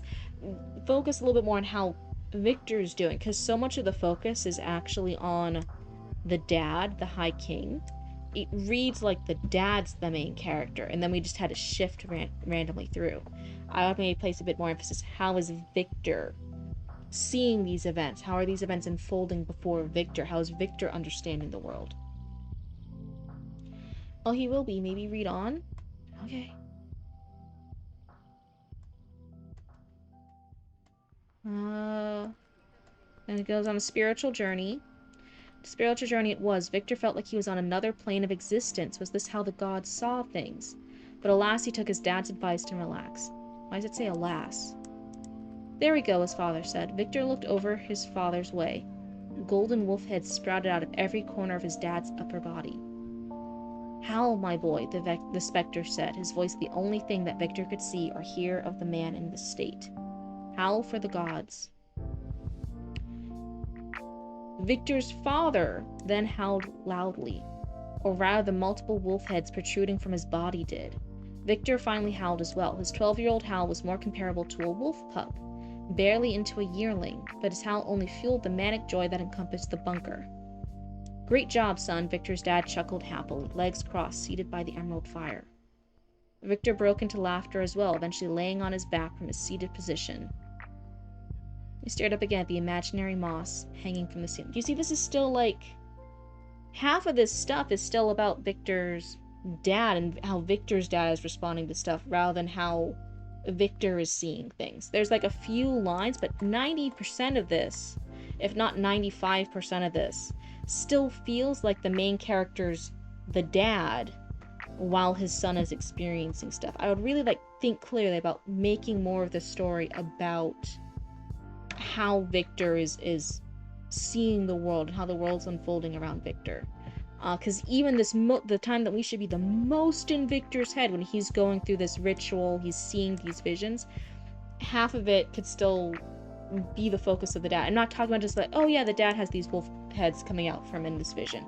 I'm saying it sounds like the dad's the main character on a word by word basis, on a sentence level basis. I think reshaping this, rewriting this with the intent of I have grown weary Victor's... of the clouds of sugar, Auntie Cryptid. Time and time again I attempt to wash the cotton candy and, without fail, the confectionery disappears in my hands, as though the greedy angels above have grown jealous of my sweet treats and wish to torment me. I stand amid the roar of a surf-tormented shore.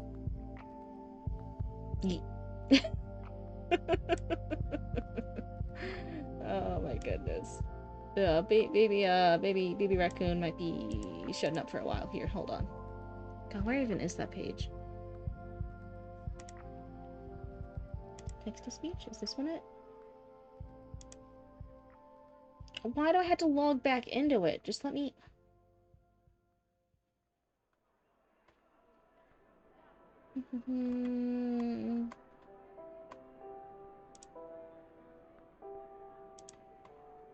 There.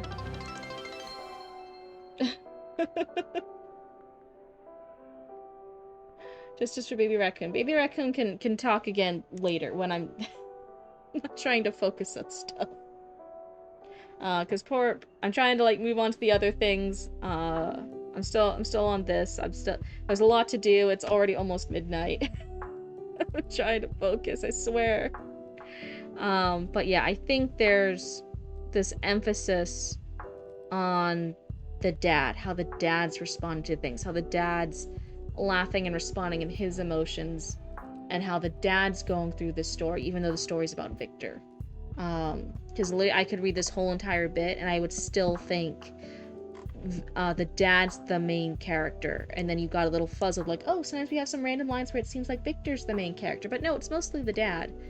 I think rework it with an emphasis on Victor's experiencing this. Victor's the main character here. I think that will make the scene a little bit stronger. And those are my suggestions. So reworking the prologue to make it a bit more clear it's a story.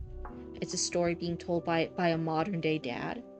I think that would make the voice come a bit clearer. I think it would explain things a bit better. I think it would make readers want to finish the section 2 rather than maybe being thrown off by the 9 pages of some of the wonky stuff being used here and not getting it, and so then they won't continue to read till chapter 1 and realize why you did it.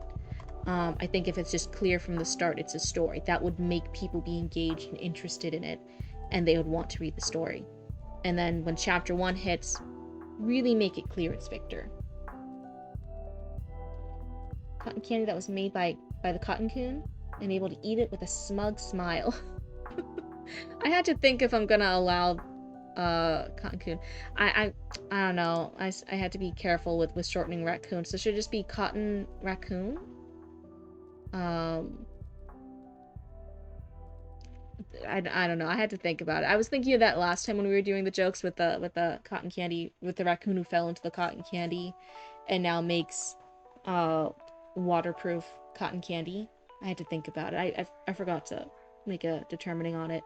I had to figure out how we're going to shorten that.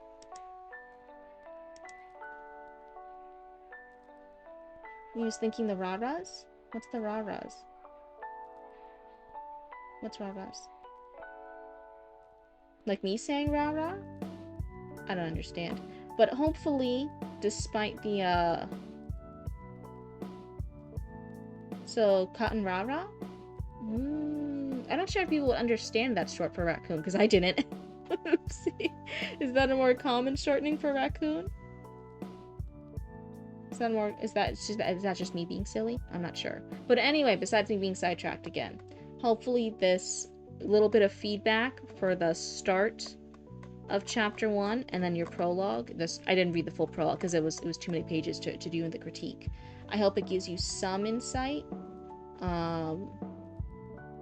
into some things to do. I hope it was helpful. And hey, I always say if it's not helpful or it just deters you from writing in general, then hey, ignore it, right? It's free advice. I'm never going to be mad. No, I'm never going to be mad if you don't use it. That's all. What about bandits? No, I'm trying to clone a new one. The sugar panda? I think people might actually think it's a real panda rather than a trash panda, which is the raccoon. Raccoons are the bandits of nature. It could just be, I mean, it's 2 extra letters. It could just be cotton raccoon, right? Maybe cotton raccoon instead of the other one? Would that work? I'm not sure. But anyway, so those are my 2. That was 1 for the prologue, and then 1 critique for the chapter 1. So that's the 2 critiques, and then we had like little advice for like spelling errors or like run-on sentences and stuff, which don't count. Those are more grammar and formatting issues that I never count for towards the critique. So those are my 2 critiques. Thank you so much, King Cal, for being patient while I was But really, Cryptid has 3 horns? No, I don't. Like, it's a horn through and through. It moves. It's hair. See, it moves. Horns don't move.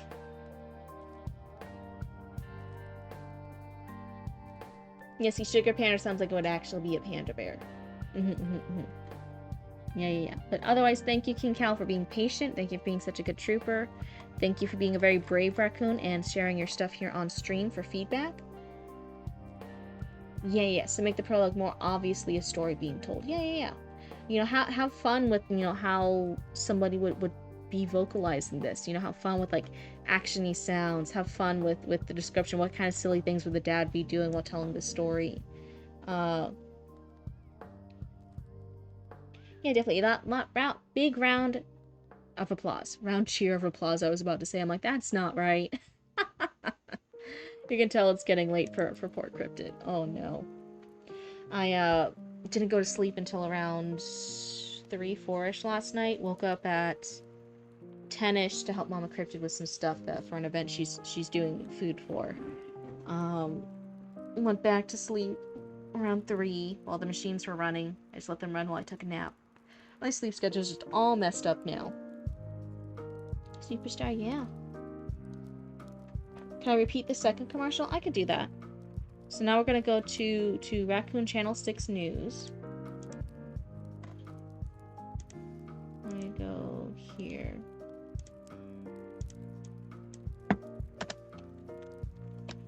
Raccoon Channel 6 News. There we go, there we go.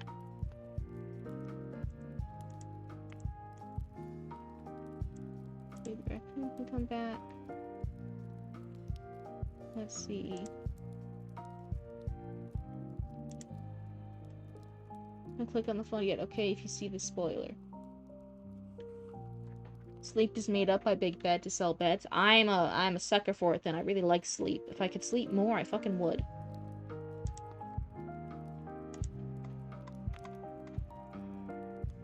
So I'll go up to here. And the window is Twitch? No, the window is Discord. Window is Discord.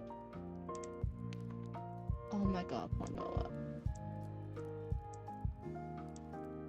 I gotta shrink it, I gotta shrink it. There's not a good way to like format the Discord on the stream. I just do the best I can.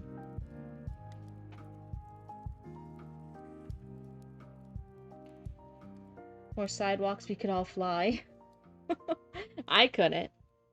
Maybe I'm too maybe I'm too heavy. Maybe I got two big boobas weighing me down. Maybe that's what's happening here, right? So I'm not clicking on a photo. This is where I start, but we're gonna reread the previous commercial, which is the 3 little raccoons. Alright, so we all ready? I'm gonna scroll up until we can get the thingamajig again.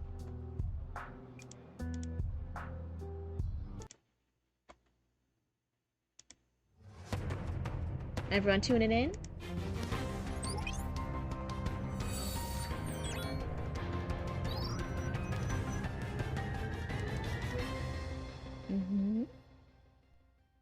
You tuned in?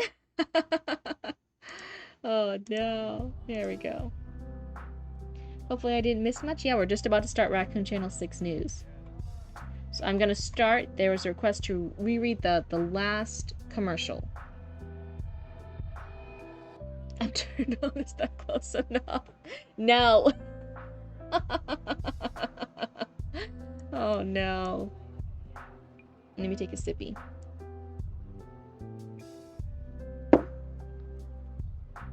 The next commercial starts with 3 little raccoons trying to get into the shop, but they couldn't as the shop has a height limit. So the 3 raccoons couldn't get in.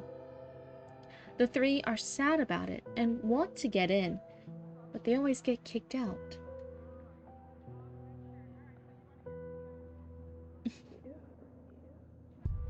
As the 3 were sulking, a shadow appeared behind them and covering them. They looked up at where the shadow was.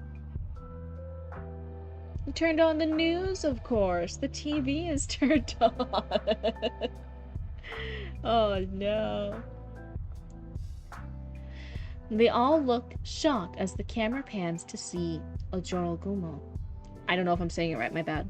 A spider woman. She's beautiful, as well as towering over them. Ojorogumo tilts their head and looks at them with pity as they speak.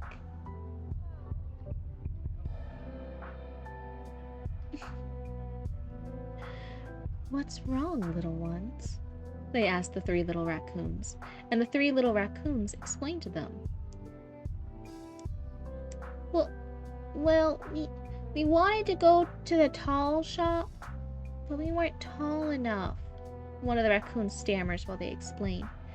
And we can't figure out how to get in, the other one says frustratedly. Could you help us, please? We'll do anything, the last one says desperately. The Jorogumo looks at them as they did a little thinking pose and gave a smile. If you are willing to do something, I have the right thing just for you 3. Really? All 3 of the raccoons say as they have stars in their eyes. The Jorogumo nodded as they walked away and did a follow me gesture. Come with me, little ones. They nodded as they followed the giant, to them, spider lady. After a while, they walked to a shop. The cameraman follows them as well. The shop looks a bit run down, but it is in perfect shape as there is a sign with the shop name.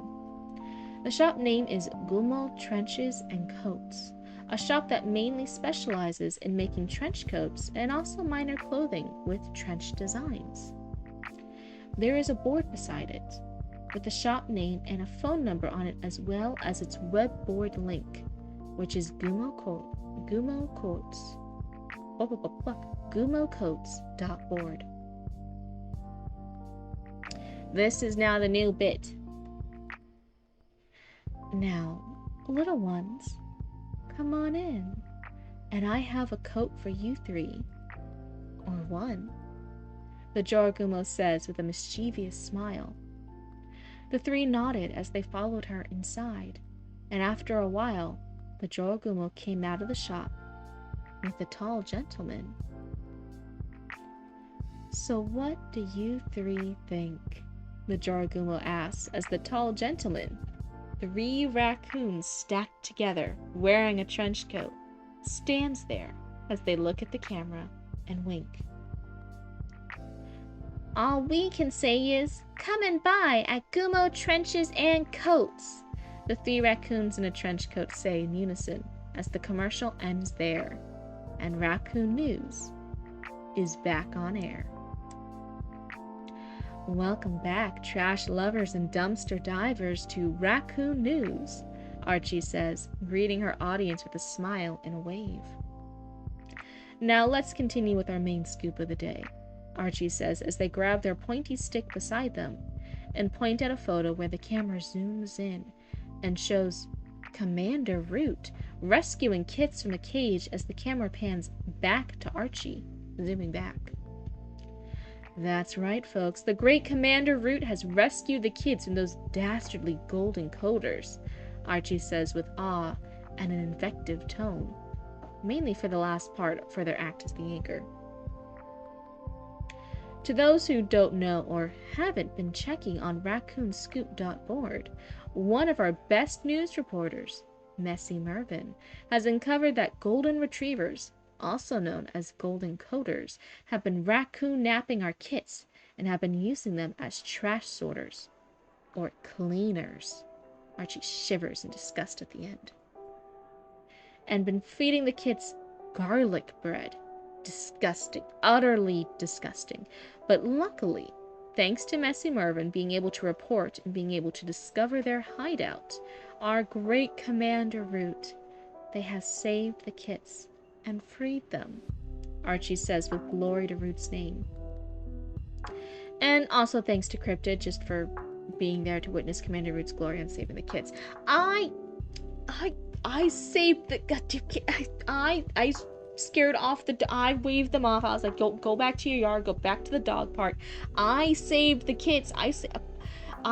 I got them back out, and then I dropped them off with you guys, and then Roots was just there, because Roots is always hanging out with me, because it's Cryptid and Roots. It's Roots and Cryptid, like, and then you guys all gave the credit to Roots. This is bullshit. Oh my god. This is bullshit. This is insane. I'm gonna kick Baby Raccoon just out of spite. Get out of here. Uh-huh, you sure did. Oh, don't be patronizing to me on my own stream. God damn it. I saved those goddamn baby raccoons. This is bullshit. Yeah, man, he's still going, by the way. Yeah, he's still flying. I kicked him really hard. Damn. He might reach the fucking sun at this rate.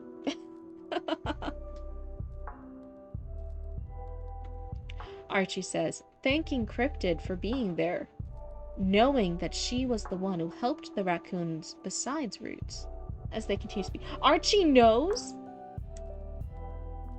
Archie fucking knows? I thought you guys just had like little blind filters on your raccoon eyeballs and you only saw Commander Roots. I thought you guys were like blindfolded in a cult or something. Archie knows? You know?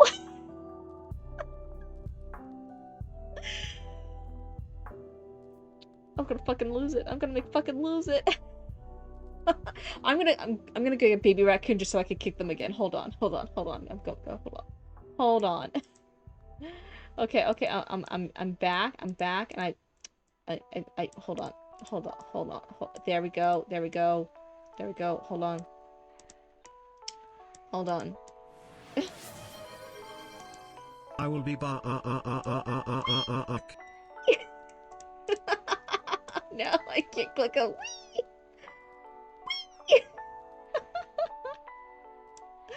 Say wee, baby raccoon. This goddamn bullshit. This goddamn fucking bullshit. Oh, she's going with the bit. Oh my god. So now the possum force has moved and can rest some of those golden colders after the rescue. Sadly, a couple of the force have gotten heavily injured and went to the hospital to recover, as the rest of those bastards escaped and declared war. Completely emotionally drained. I'm so sorry, Duncan. The raccoon going in circles, Jim. Oh no. Oh wait, I think Big Raccoon's doing another lap. I think they've gone all the way around. Here they go again, everyone get ready. Oh no. We'll have to wait till they can do another loop. Archie says seriously as they told their viewers the devastating news. And that's all for today's scoop, so it's time for everyone's favorite part of Raccoon News. Archie says, shifting their tone to their excited news anchor voice as they snap their fingers, and Bandit comes in and replaces the board with the reward wheel, and everyone's favorite, the trash can of fate. Baby Raccoon, the first raccoon astronaut. It needs to land soon. Baby needs to land. Oh, everyone! I think they're coming by for another loop. They're coming back. Everyone, get ready. Everyone, wave the seagulls by.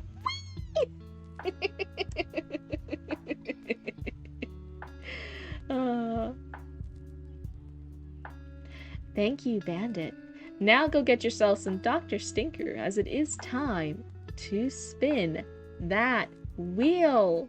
Archie thanked Bandit as they winked to the viewers, announcing that they are going to the wheel. And they spun the wheel and went to the trash can of fate to see the lucky trash lover or dumpster diver. While Archie is finding the wheel spun on different prizes like Gumo trench coat, bright horn polish, Cripsy, Squonk's trashy perfume, and the mystery prize. But sadly, none of those were the reward. And as the wheel slowly stops and lands on the prize, Archie has won the prize and begins the announcement. Well, trash lovers and dumpster divers, we got ourselves a lucky winner of the day, Archie says with a mischievous smile as they look at the prize and nod. And our lucky winner has gotten a wonderful prize. Now let's see who our lucky winner is, Archie says, then opens the paper and reads out the winner. Baby Raccoon, congratulations! You are our lucky winner. So come down to the station with your identification to claim your prize. Oh, and just as we say that, I think he's starting to slow down. I think he's going to land in a little bit. Baby Raccoon will land soon.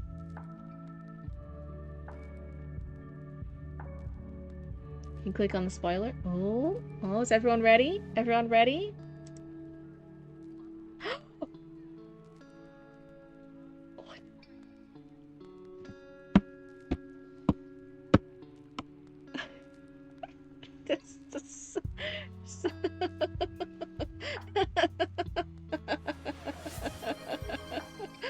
Yells, only Cryptid we can share the refrigerator. You can keep your tasty salty yowie next to my pineapple pizzas.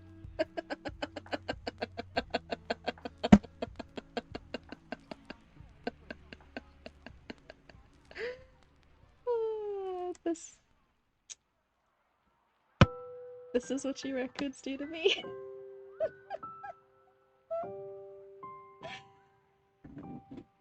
This is how you raccoons treat me. This is what I get. This is how you guys want to do it. This is what you guys want to do. This is how you guys want to play. I'm just making sure. I'm not losing it. I'm calm. Shut up, baby raccoon. I am calm. I am calm. I'm totally not big fucking losing it. Oh no.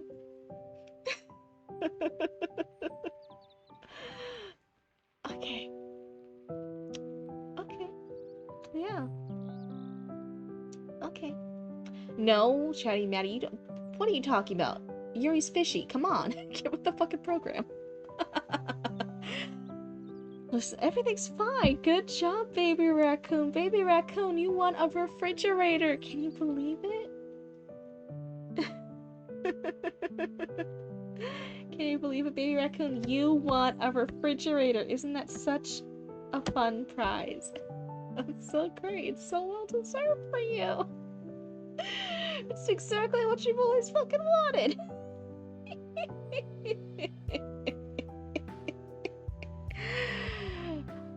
Okay. I'm about like this close to getting a new fur bag that's suspiciously baby raccoon shaped. It's okay. It's okay. Why would I sharpen it? It does more damage when it's blunt. Anyway. It's all fine. It's all fine. Yeah, see, baby raccoon, we're good.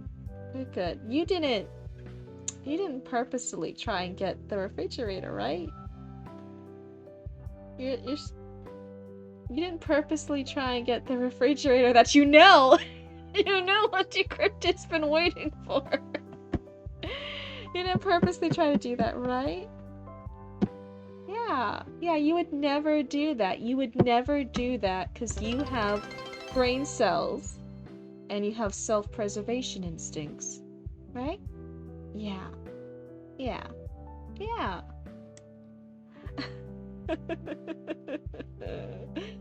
Okay.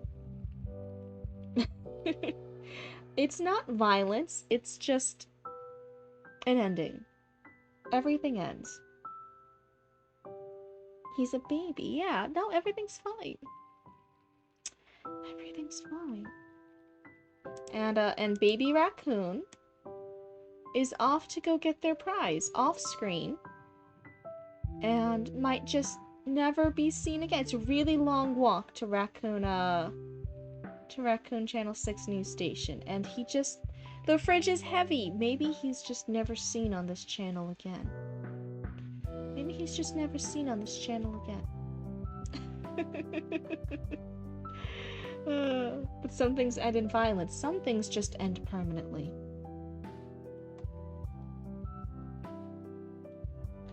So I told baby raccoon to look at the flowers. Yeah, go look at your pineapple pizza one last fucking time.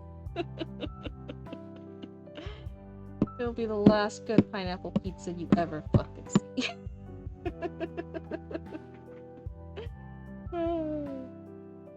He was willing to share it with you. Some things, it doesn't matter how much of a positive spin you put on it afterwards. Sometimes a more positive spin would just be me having it.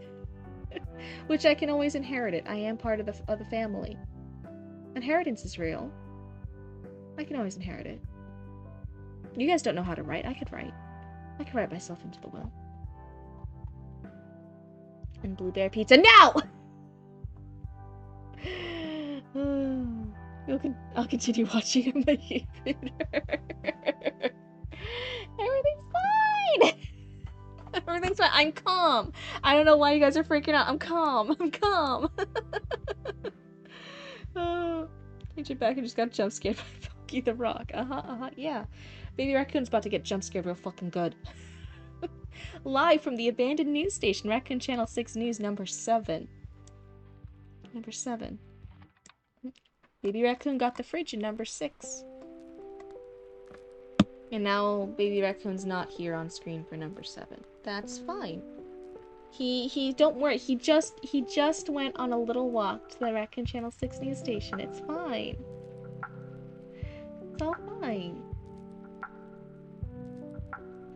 Side story number 2 starts. A second side story. I thought it would be an epilogue this time. Guess. What is truly going on now? I'm so calm. I'm calming so hard right now. Wait, that sounds bad in context. Why did you bamboozle me like this? Maximum, why did you do this? Oh no. Banned. Roots get the band hammer. To make you laugh. Yeah, we're all gonna have a nice last laugh together. Last laugh together. It's gonna be a great little chuckle fest. The last one. I'm totally calm. At Hypetropolis's tallest tower, which was previously owned by the Queen and is now owned and used by the Princess, we see a couple of Jins?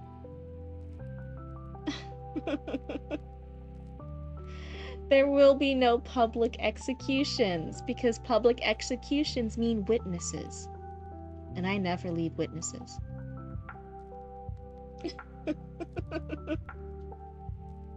Are bee princesses. I don't know if I'm saying it right. Chatting and rewatching a video of Raccoon News about the Queen's arrest, which all of them are smiling at. With closer inspection of each Jin, all of them have scarring and a broken wing as well. Oh no, which is tragic. But currently they're all happy and chatting normally as they discuss something or someone. Damn sad. Yeah, you guys can have public executions if you guys are gonna be like amateurs and have witnesses. That's fine. I'll still support you guys. I don't. Refrigerator in peace. Just go look at the flowers.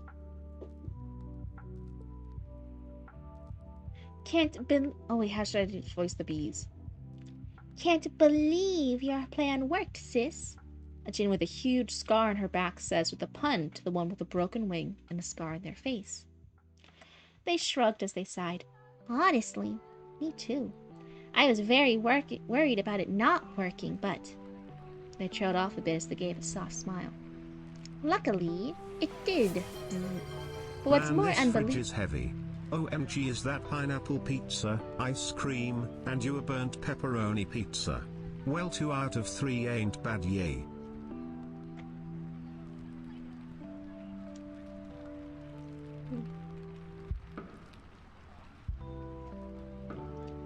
You ever realize you didn't kick a baby raccoon hard enough? Sorry, that was unrelated. That was unrelated. I don't know. I don't even know why I brought that up. Why would I bring that up? That's unrelated. Don't worry about it.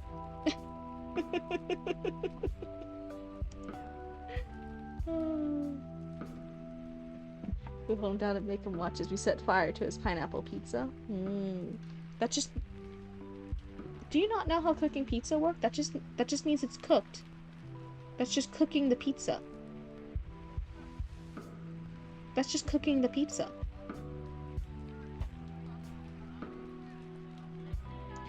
Luckily, it did. But what's more unbelievable is that the raccoon lady helped us. Who's the raccoon lady? Accused, you gotta respell that.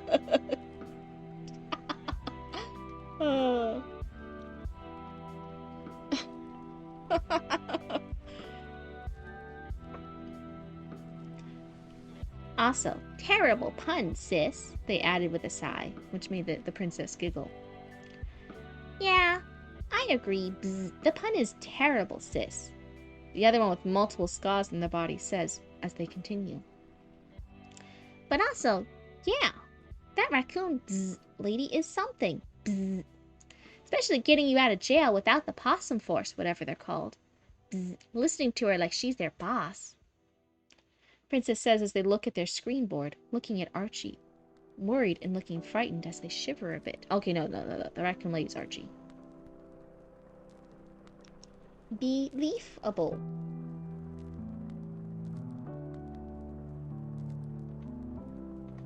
Steal his kneecaps. Yes. Absolutely steal their kneecaps. Princess says, looking frightened as they shiver a bit. As all three of them nodded to each other on agreeing on something. They have to repay her, as they know owing someone like her is either bad or troublesome. Raccoon ladies, Archie, got it. I had several spare kneecaps just lying around. They're good decor, too. You can, like, stack them up or hang them from the ceiling on strings. They're really, really nice. I think they add a certain mood. Back in the news studio of Raccoon News Channel number 6 station. Blah, blah, blah, blah, blah. We see Archie reading their script while sipping on their drink. They look a bit tired, but they have a contented look and smile on their face as they enjoy their job.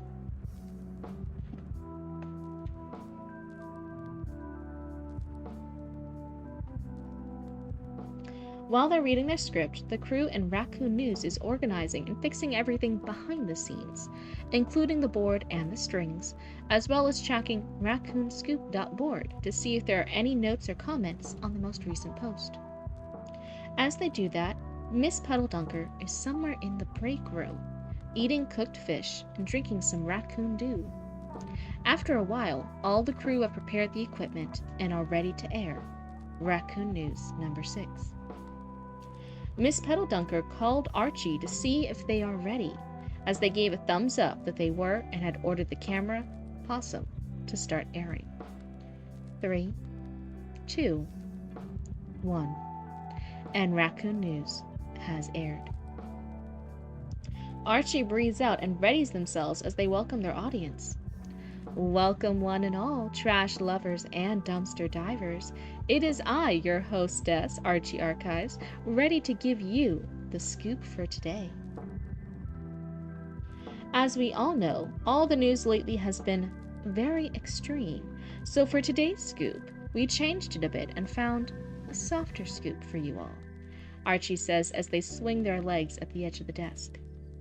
So in today's scoop, a newly opened flower shop that is run by one of your trash lovers has given our news station a gift, which is a beautiful flower bed. And we are grateful and appreciate this wonderful gift, Archie says, smiling as they stand up on the desk and bow in appreciation as they continue to speak. So we hope you, trash lovers and dumpster divers, can support their business. The name of the flower shop is Buzz and Buds. And I hope any of you wonderful trash lovers or dumpster divers are interested in buying flowers. Buzz and Buds is the place for you. They say, encouraging their viewers to help the small business out, as the flower bed that was gifted was indeed very beautiful.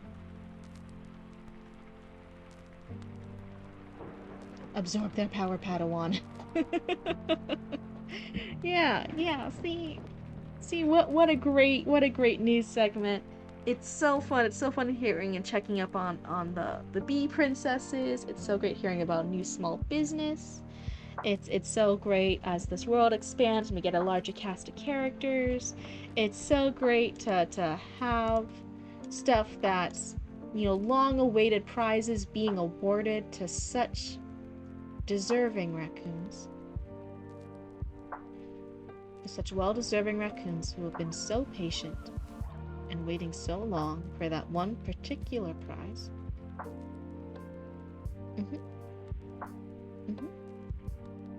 Everyone say goodbye, baby raccoon. As they're off to the Raccoon Channel 6 news station to go pick it up, right? That's what's happening. Everyone say goodbye. Everyone say goodbye. Anyway. Isn't he back by now? No. Okay. Next question. Baby Raccoon's just gonna be given a fridge. What are you talking about, Ari? He's just gonna get a fridge. He's just gonna get the fridge that I was fucking waiting for this whole goddamn motherfucking time. He's just gonna get a fridge. He's just gonna get a fridge. He's a very cute, innocent, sweet baby raccoon to get a lovely prize. I'm sure it will look great in the spot that I already fucking picked out for it. Just wasn't even for me. It was to host all your fucking guys. You guys are growing raccoons. I need to have more trash. You guys wanted fresh trash in a fridge. So I was waiting to get a fridge in order to give you guys more trash. It wasn't even for me. Oh my god.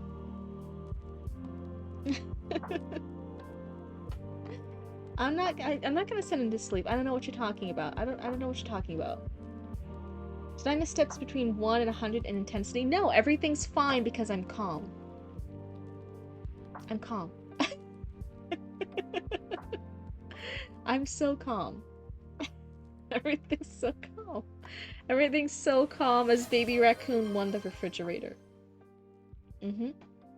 Posture check? Yeah, everyone check your posture.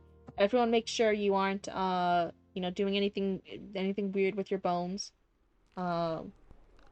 Said no calm person ever. Yeah. Well, I did. I'm not a person, I'm a cryptid. So that's why. No one's ever been as calm as me. It's just so calm. So calm. Also, in unrelated news, the raccoon family tree is about to get a little bit smaller. So share it with Auntie Cryptid so she can put her salty yowie next to his pineapple pizzas. Yeah, but I can also just have it for me in the will. I'm so calm. I'm typing in all caps. I'm not even typing. See, look how calm I am. Look how calm I am as baby raccoon won the refrigerator. It's so nice. It's so nice that a baby raccoon can. Who even puts the names into this trash can of fate? Who determines this?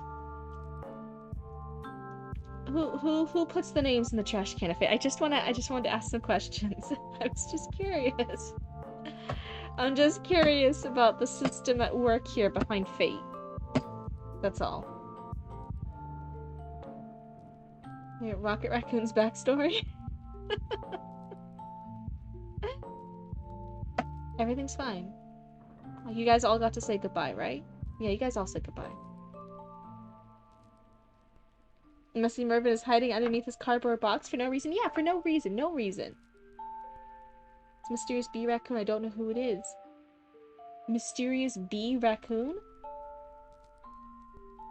Mysterious Bee Raccoon? Mothman? Mothman is the one that adds the names to the trash can of fate?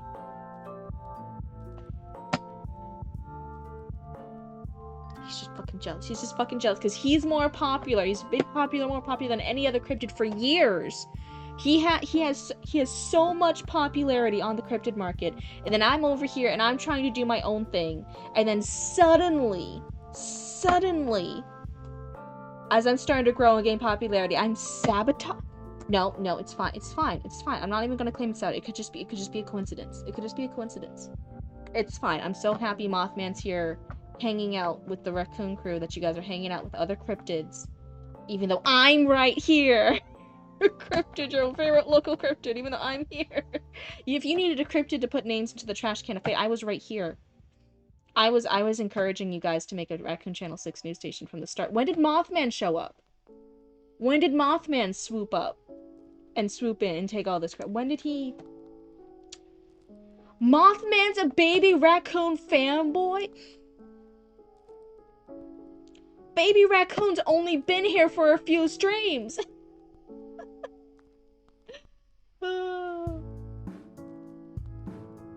The day for the trash can of fate winner. Sure, yeah, that's a huge coinkydink. It's cool stories about him being really good at Street Fighter 2 in the 80s. Yeah, Mothman's really cool. He already has a whole festival. There's the Mothman Festival. It's yearly. It's a tradition there, and now he has to be on Raccoon Channel 6 News, really? There's not gonna be a fight. There's not gonna be a fight because there's no fighting. There's no fighting. Everything's fine. I'm so calm. I'm so calm. You know, the new news stories. Cryptid's calm, and she's gonna calm. I'm gonna calmly go To the refrigerator store. I'm gonna find a refrigerator store. And I'm just gonna get a refrigerator. It was silly of me to wait for a prize that that could have gone to anybody, because it was always up to fate. And I'm not gonna hold a grudge about it. I'm just gonna go to the refrigerator store. I'm gonna get you guys a refrigerator, because you guys have been waiting on a refrigerator, because I was gonna get one for you guys, not even for me and my food, for you guys and your guys' fresh frozen trash. And I'm gonna get you guys a fridge, and then everything's gonna be fixed.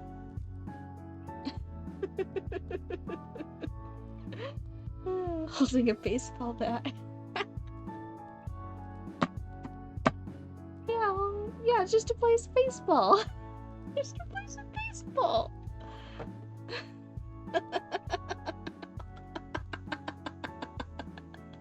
Just to play some baseball. The Mothman family loves baseball. Didn't you guys know?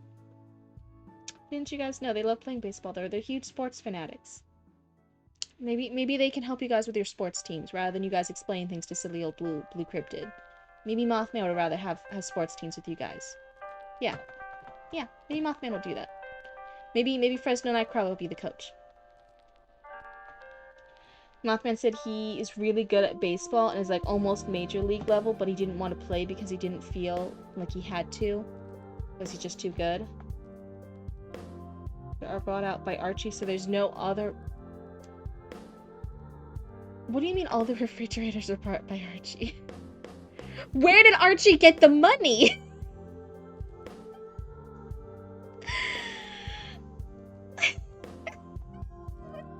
There has to be more than just a couple of refrigerators. That's so many refrigerators. Who's been giving Archie Roots coins? Archie bought them all? Wow, monopoly on refrigerators. Oh my god. Gives opinions on how to be better at it?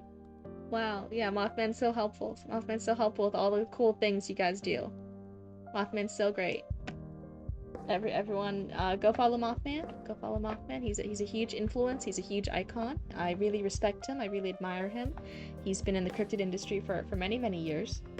And I've looked up to him for a long while. So everyone go give a huge shout out to Mothman. And everyone, and everyone enjoy whatever refrigerators you have. Before, apparently, there was a lack of refrigerators on the market.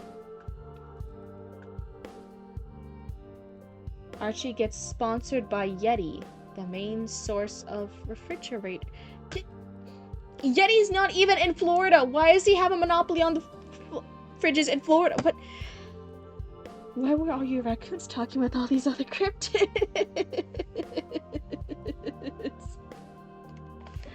Only if you win. Raccoon News Story Trash Can of Fate. So Mothman and Yeti and Fresno Nightcrawler and everyone, yeah, they're really, really great influences. I really admire them. They're so great. I'm so happy you guys are seeing more cool cryptid influencers and getting to have cool role models for all your raccoon endeavors.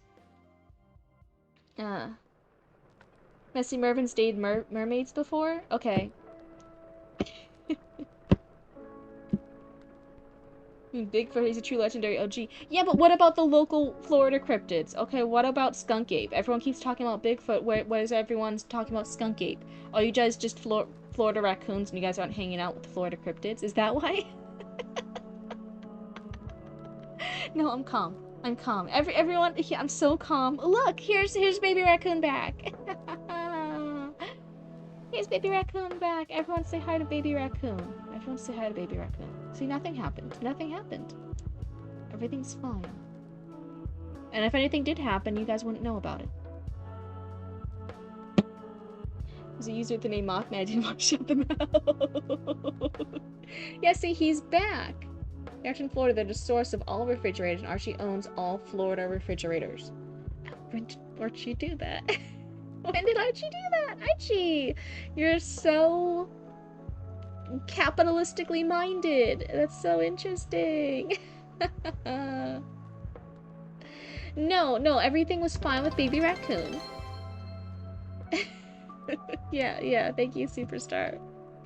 For the bits. Let's now that we finished Raccoon Channel 6 news. With the great update about Baby Raccoon winning a refrigerator. It's a great update. We can go move on. We can move on now. I'm gonna. Everyone get ready for so yours is superstar. I have to delete this one first. Yes. Superstar. Let's see.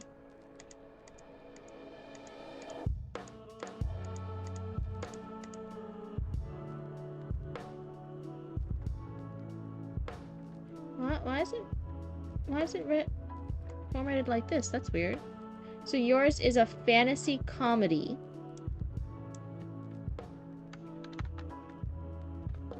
Why did you put 1K followers as part of your thing? Window. I had to change the thingamajig. Sorry for the flashbang. See. And then I can go here. Properties. Story by. Is that gonna? Can't don't fit. No. Jesus fucking Christ! It still can't fit. Okay.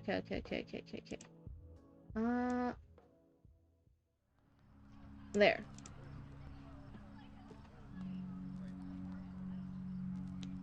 I just copy your name from Twitch. That's fine. Finish setting up for my stream tomorrow. See you Sunday. Bye, Aria. Thank you so much.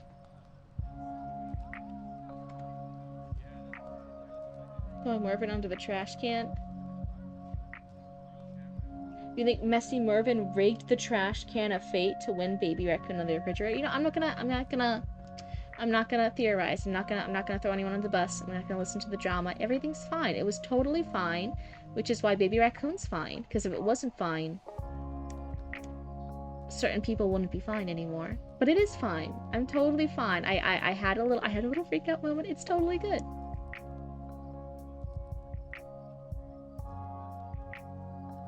But otherwise, thank you so much for hanging out, Ari. Go have fun with your story. I'm gonna finish getting names for the first mate and the boatswain. I don't know if I said that right. He knows not what he's done.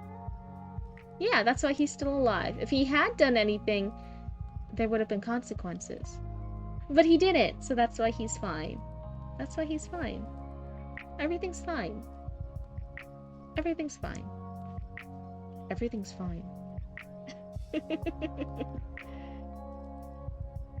I swear, you're not that egotistical. Yeah, have a good sleep. Have a good sleep. Alrighty. So, let's look at this again. It's a fantasy comedy. There's a quote at the very beginning. Dreams are but the way of life for dreamers. Kendall Scott, founder and CEO of Adventurer? Is that something called? It's called Adventurer? Some parts have different colors.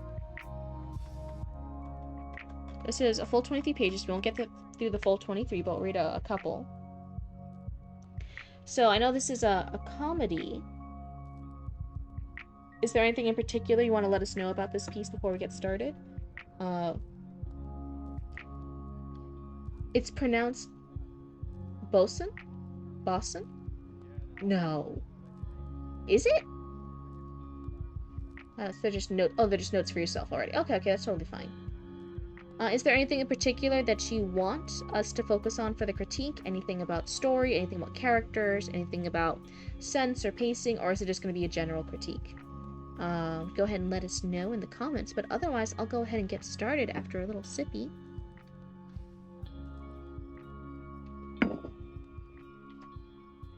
Chapter 1. Bosun. Boba like the weapon. Bosun. That's crazy. I would never guessed it was pronounced that way. Like I said, I learn something new every day. I don't know. Just have people read something without any preconceived notions about it, and so like I'm just like a hearing an audience member. So whatever comes to mind. So just general feedback, just general critique. That's fine. Oh, so you thought it was pronounced a different way too? Hide and heart. Okay, at least I'm not alone. At least I'm not a... at least I'm not a totally silly cryptid. Whoever made English needs to have an English language. English is just multiple different languages stacked on top of each other in a trench coat. Much like multiple raccoons in a trench coat. Though not as cute. You get away with a lot of stuff because you're cute. What stuff? I don't know. Just a general comment. Just a general comment. I'm not losing it. I'm calm. Most things are just raccoons if you really think about it. Exactly. And everything that isn't can just be an honorary raccoon. If it wants to be. No, modern life isn't easy. The ad flashed a montage of bored people. An elf asleep at a computer, a dwarf stuck in traffic, an orc in a DMV line. The narrator's thunderous baritone gave way. The narrator's thunderous baritone gave away it was Rex Blake. Yes, life has gotten safer, more practical. Remember, heroes never stop, never give up, because they're heroes. Yes, the city's expanded. Wizards have traded their robes for suits, and the old adventurers have hung up their swords. Questing ain't what it used to be. Fighting monsters and heading home with treasure is impractical, experts say. So this is 2 back-to-back lines of dialogue. If it's the same person speaking, it could just be one broken up a bit. Even if it's 2, there could be like how this one has dialogue and then it has a description about what we're seeing. Then we have some more dialogue. I think there could be something else here to break up the back-to-back dialogue. The music switched from a melancholy acoustic lute. I think of Megamind. How Megamind said melancholy. He's feeling melancholy in Megamind. I thought it was funny. Music switched from a melancholy acoustic lute to an electric lute as the orc, dwarf, and elf stood up and ran. Hey, lo-fi. It's all good. Hey, that's what having critique is for, to catch all the stuff we missed. They met in a field, raising their phones to the sky. Rex Blake continued. The Adventurer app. Heroism reinvented for the gig economy. Not a side hustle, it's a side epic. Sign up today. Peruse the boards. Even team up with your fellow adventurers. Form a community. Form a family. I love it. This is exactly, it's a really good mix so far of like actual things I could see an ad being advertised as. Like this sounds like it could totally be plausible. It's the same kind of ad words and descriptions and stuff they say for an ad. But sure, it is for the fantasy stuff. I love it. This is a good mix. Your dinner was delicious? She said to herself. Oh. The ad was cunning. Rex Blake wasn't a random voice actor. He had played the most famed adventurer in history and on screen, the barbarian Calidor Darkstar. In history and on screen.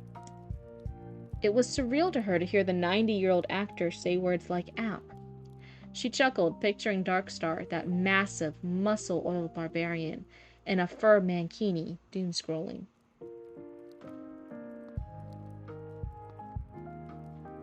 What any more soft, wholesome news would be in raccoon news? I don't know. Anyone have ideas for nice stuff to have in Raccoon Channel 6 news? What a waste of his time, doing something that depressing. Lainey had been up all night scrolling on her phone when the ad had talked over her audiobook. The perfect soundtrack for innocently stalking her friend's social media. Well, friends was a stretch. It was mostly Dale's new girlfriend, Linda. I said Lainey before, right? Yeah. So one, just as a general thing, we don't really get our character until the end. She's like, she said to herself, we still don't actually know where she is. Lainey's not introduced as what I'm assuming is our main character until the end of the first page. We get a cotton candy dry cleaning service.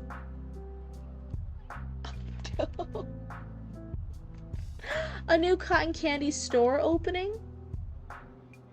Already clean cotton candy, so you guys don't have to wash it.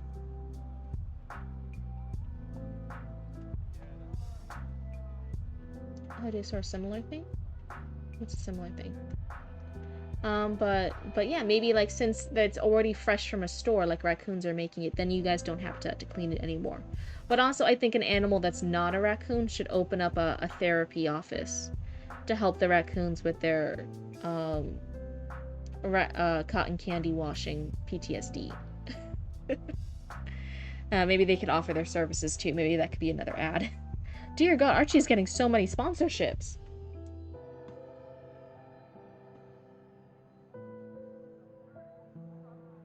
Cotton. The candy clean? No. An annual Coyote Guard ball? That sounds so fancy. Just finished your quota? Nice job, Zatara. Only about half an hour to spare. That's fucking fantastic. You did it with time to spare at all. That's amazing. Yeah, Archie has tons of sponsors. Where are you guys all getting your money to even pay for sponsorships? This is insane. This is insane. The Roots coin economy started with me and Roots. How do you guys have more money than me and Roots now? This is insane. Do I need to take an ad space? This is insane.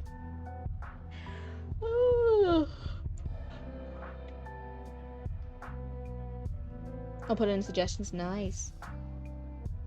I do it much earlier, but work chews up so much of my day. I feel ya. I come on Crash and just zone out. Thank you for the bits, Superstar. Why do you keep raining bits? Oh my goodness. Sorry, did I get sidetracked? Was that your nicer way of doing a focus?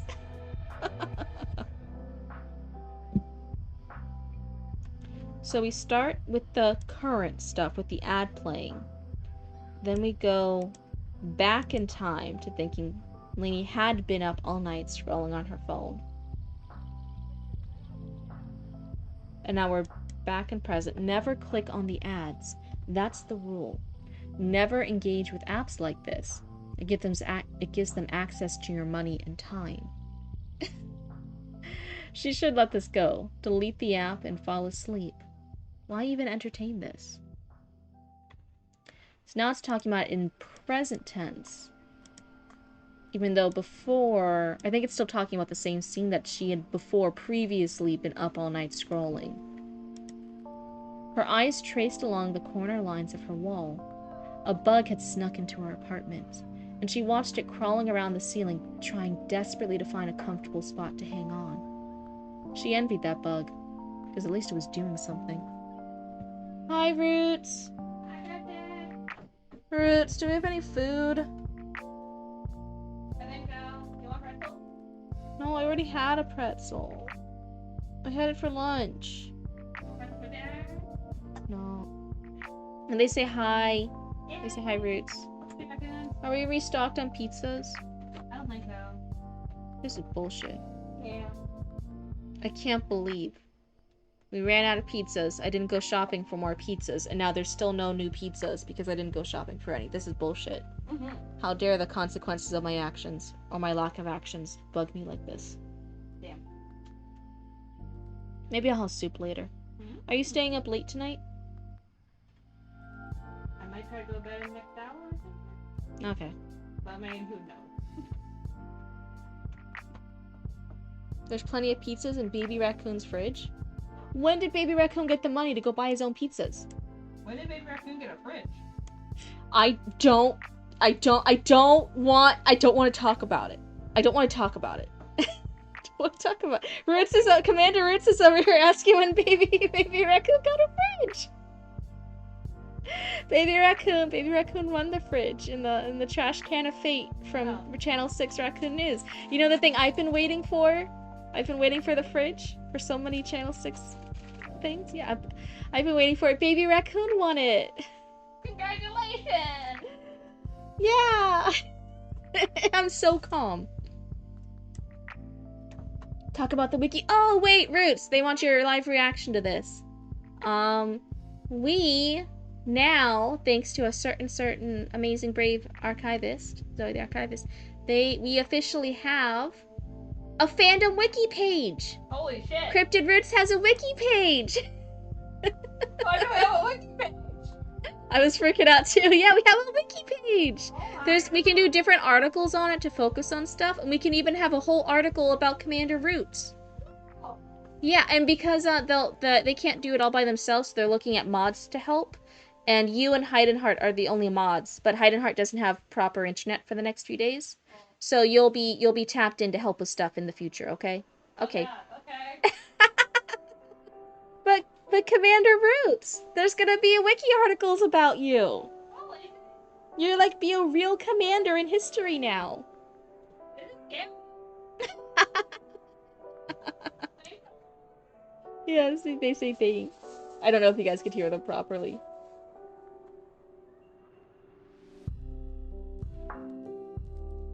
Let's see. You just had pizza, sorry. Oh my god, just rubbing it in. There's Just... like this type of chicken, and I could try to find some thinner pieces in the other one. Okay. I'll try it. If I don't like it, will you eat it? Will you be the trash panda? Yeah. Okay. The plan of growth is coming to realization. Oh no! We're growing too fast. Anyway, before poor superstar gets bothered again by how slow I am, let's keep focusing. I spoke too soon. Thank you for the bits. I was trying to focus again to save your wallet. I was trying. So she envied that bug because at least it was doing something.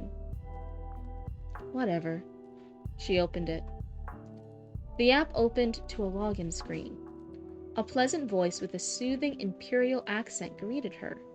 An imperial accent. Is this in fantasy world or is this an accent that's like in real life and I should know what this is? Let me know. What's imperial accent? It might just be fantasy speak. Maybe it should sound like a Destiny? Okay, it's fantasy. Does it just sound like kind of robotic? Like Alexa coded? That kind of thing?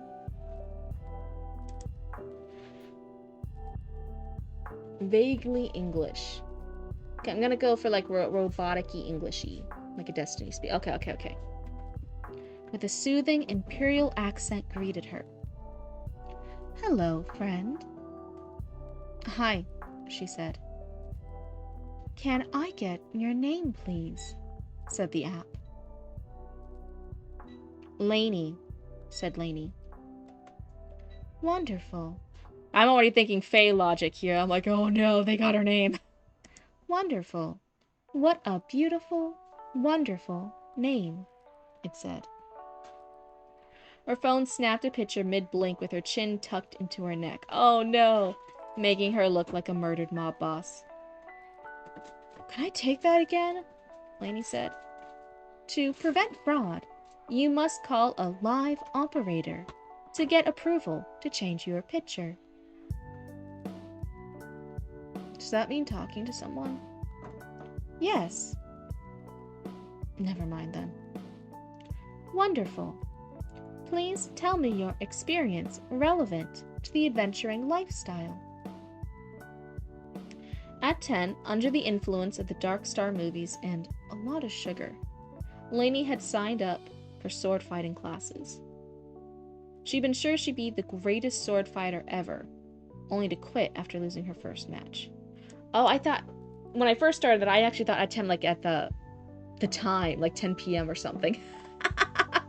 But at age 10, under the influence of the Dark Star movies and a lot of sugar, Lainey had signed up for sword fighting classes. She'd been sure she'd be the greatest sword fighter ever, only to quit after losing her first match.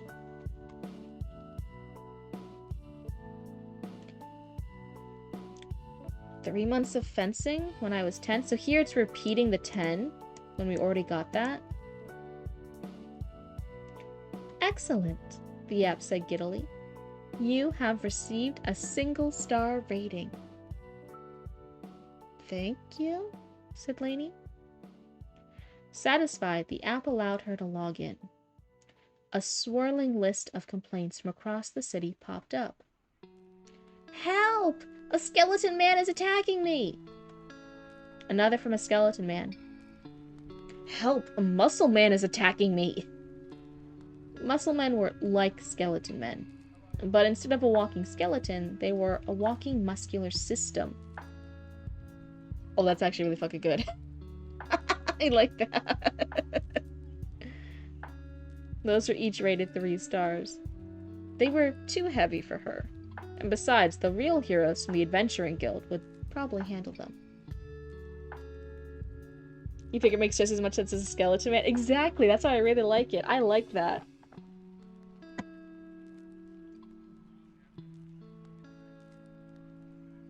So here, just as a thing, I think you already highlighted it, I don't know quite why, but you've highlighted it.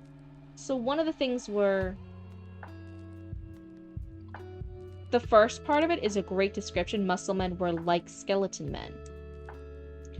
But instead of a walking skeleton, they were a walking muscular system. It's a good idea, it's a good description. It felt briefly, it's getting close to from the natural letting information form in a story. It got a little close there to you, like, turning to the audience and, like, explaining it to them. Like, Lonnie's head's speaking to us, the audience. And I don't think that's the vibe you were going for. So just be a little aware of that. It got a little close there. To explain, but I just couldn't. Yeah, I would rephrase it slightly, especially the later half of it, because it got a little close there to, like, talking to the audience rather than a natural explanation in text. So let's see here. So right now, it's on the 3rd page. What she hoped for was a 1-star rating. Maybe the expression, it could just be a me thing. So saying a 1-star rating, to me that means like, oh, like it's like a bad review. I'm almost thinking it's trying to use rating as like a level. Like a 1-star level, something leveled 1 star. Because something easy for like a 1-star person. But when I see like a 1-star rating, I think someone got like reviewed and that they're only like 1 star. She scrolled until she finally saw it. Hello, a giant rat is attacking my convenience store. I would appreciate your help in getting this awful thing out of me. It sounded like something Lainey could do. She agreed. So, it's now been 3 pages. Just to put that in perspective. We're on a 3rd page. Lainey was introduced end of the 1st page. To doing this stalking social media stuff. Which we then immediately forgot about those characters. It would be clear if it was 1-star level or level 1. I could just make it that. I think that would make it a little bit more clear, but it's also possible Cryptid's not up to date on apps and rating systems and the lingo for that, so maybe that's just a me thing. So I would say, and maybe ask a few other people just to clarify, like, hey, does this blue lady have a valid critique? Should it be switched to 1-star level, or should it stay 1-star review?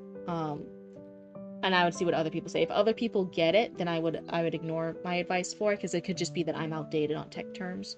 I'm not quite sure.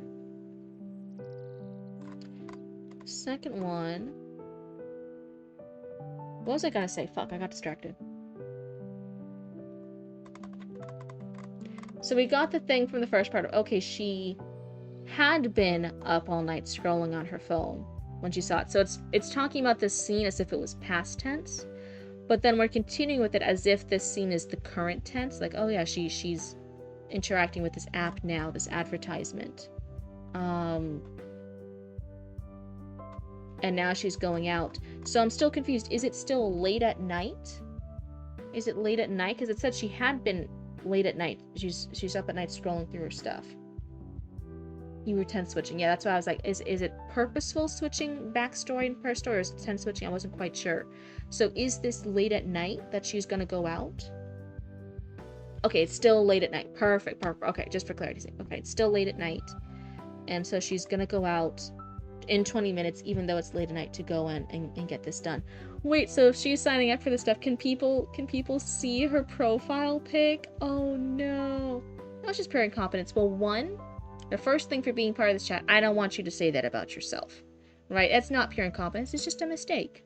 And Lord knows, even from my stuff here, and from some of the greatest writers we have on this stream, there's still fucking mistakes. That's just the nature of it. No one's gonna do something perfect. It's just a still work in progress, and there was a mistake in it. There's a little oopsie that I helped you find, and I'm glad I could. But it's not incompetence. It's just an error. It's just part of the process. So don't be too harsh on yourself or anyone else in this chat. No one likes to see that. And I don't think your brain likes you doing it either. Yeah, she has to do this at 2 o'clock in the morning. Oh, it's not even late at night anymore. It's early in the morning. Oh, no. Go out and fight a rat. This is pretty great. I really like it. I like the world building. I like the tone. I really like the dialogue. The dialogue's really great so far between Lainey and some of the others.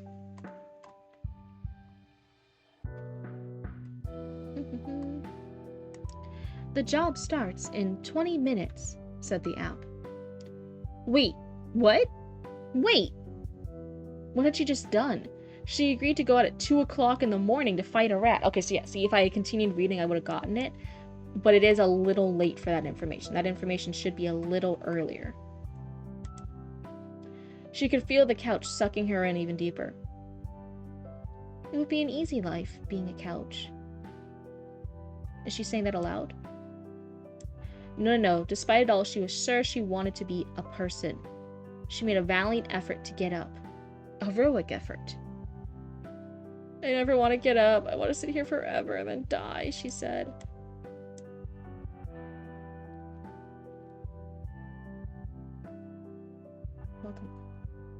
Welcome. I felt like her dialogue, Lainey's character's dialogue, was really, really good here. This section's throwing me off here. Her just talking aloud to herself, back and forth between her thoughts and herself, aloud. This one's throwing me off a bit. With all the energy left in her body, she got up, pulled back the drapes, and touched the window. Finding it ice cold, she put on a long, thick, navy wool coat that Dale had liked to wear. He repeatedly said it was the exact type they had used in the war. I like this. Now, I do like, we had Dale mentioned earlier, and I was like, oh, I wonder if we've forgotten Dale. I like Dale being mentioned again here. This is a really clever mention of Dale here. I like that. That's good. Now, going into, he repeatedly said it was the exact type they had used in the war. I'm wondering whatever the relationship is here, like if you're possibly hinting that Lainey likes Dale, and that's why she was stalking his new girlfriend's social accounts, social media. If, I'm not saying it is, but if that is, I'm wondering if this would be a great place to add in a detail. Like, he repeatedly said it was the exact type they had used in the war. She didn't care about that, though. That wasn't why she wore it. So, some little line. Oh, Dale was her ex-boyfriend. Yeah, see, I'm definitely wondering. So she's not using it because it's this war replica type piece. She's using it because it's Dale's. You hope you mentioned. Oh, let's take a look-see. Ah! What do I do? Stop. Okay. I don't want to be in the suggestions phase. I just want to be in the viewing phase. Okay. There. I shouldn't be able to do suggestions anymore. So this is where we were. Let's go back up to where Dale was mentioned. Well, friends was a stretch. It was mostly Dale's new girlfriend, Linda. So I don't believe we've mentioned that Dale's her ex. But I also don't think we need to. Oh god, I didn't mention it. It's all good.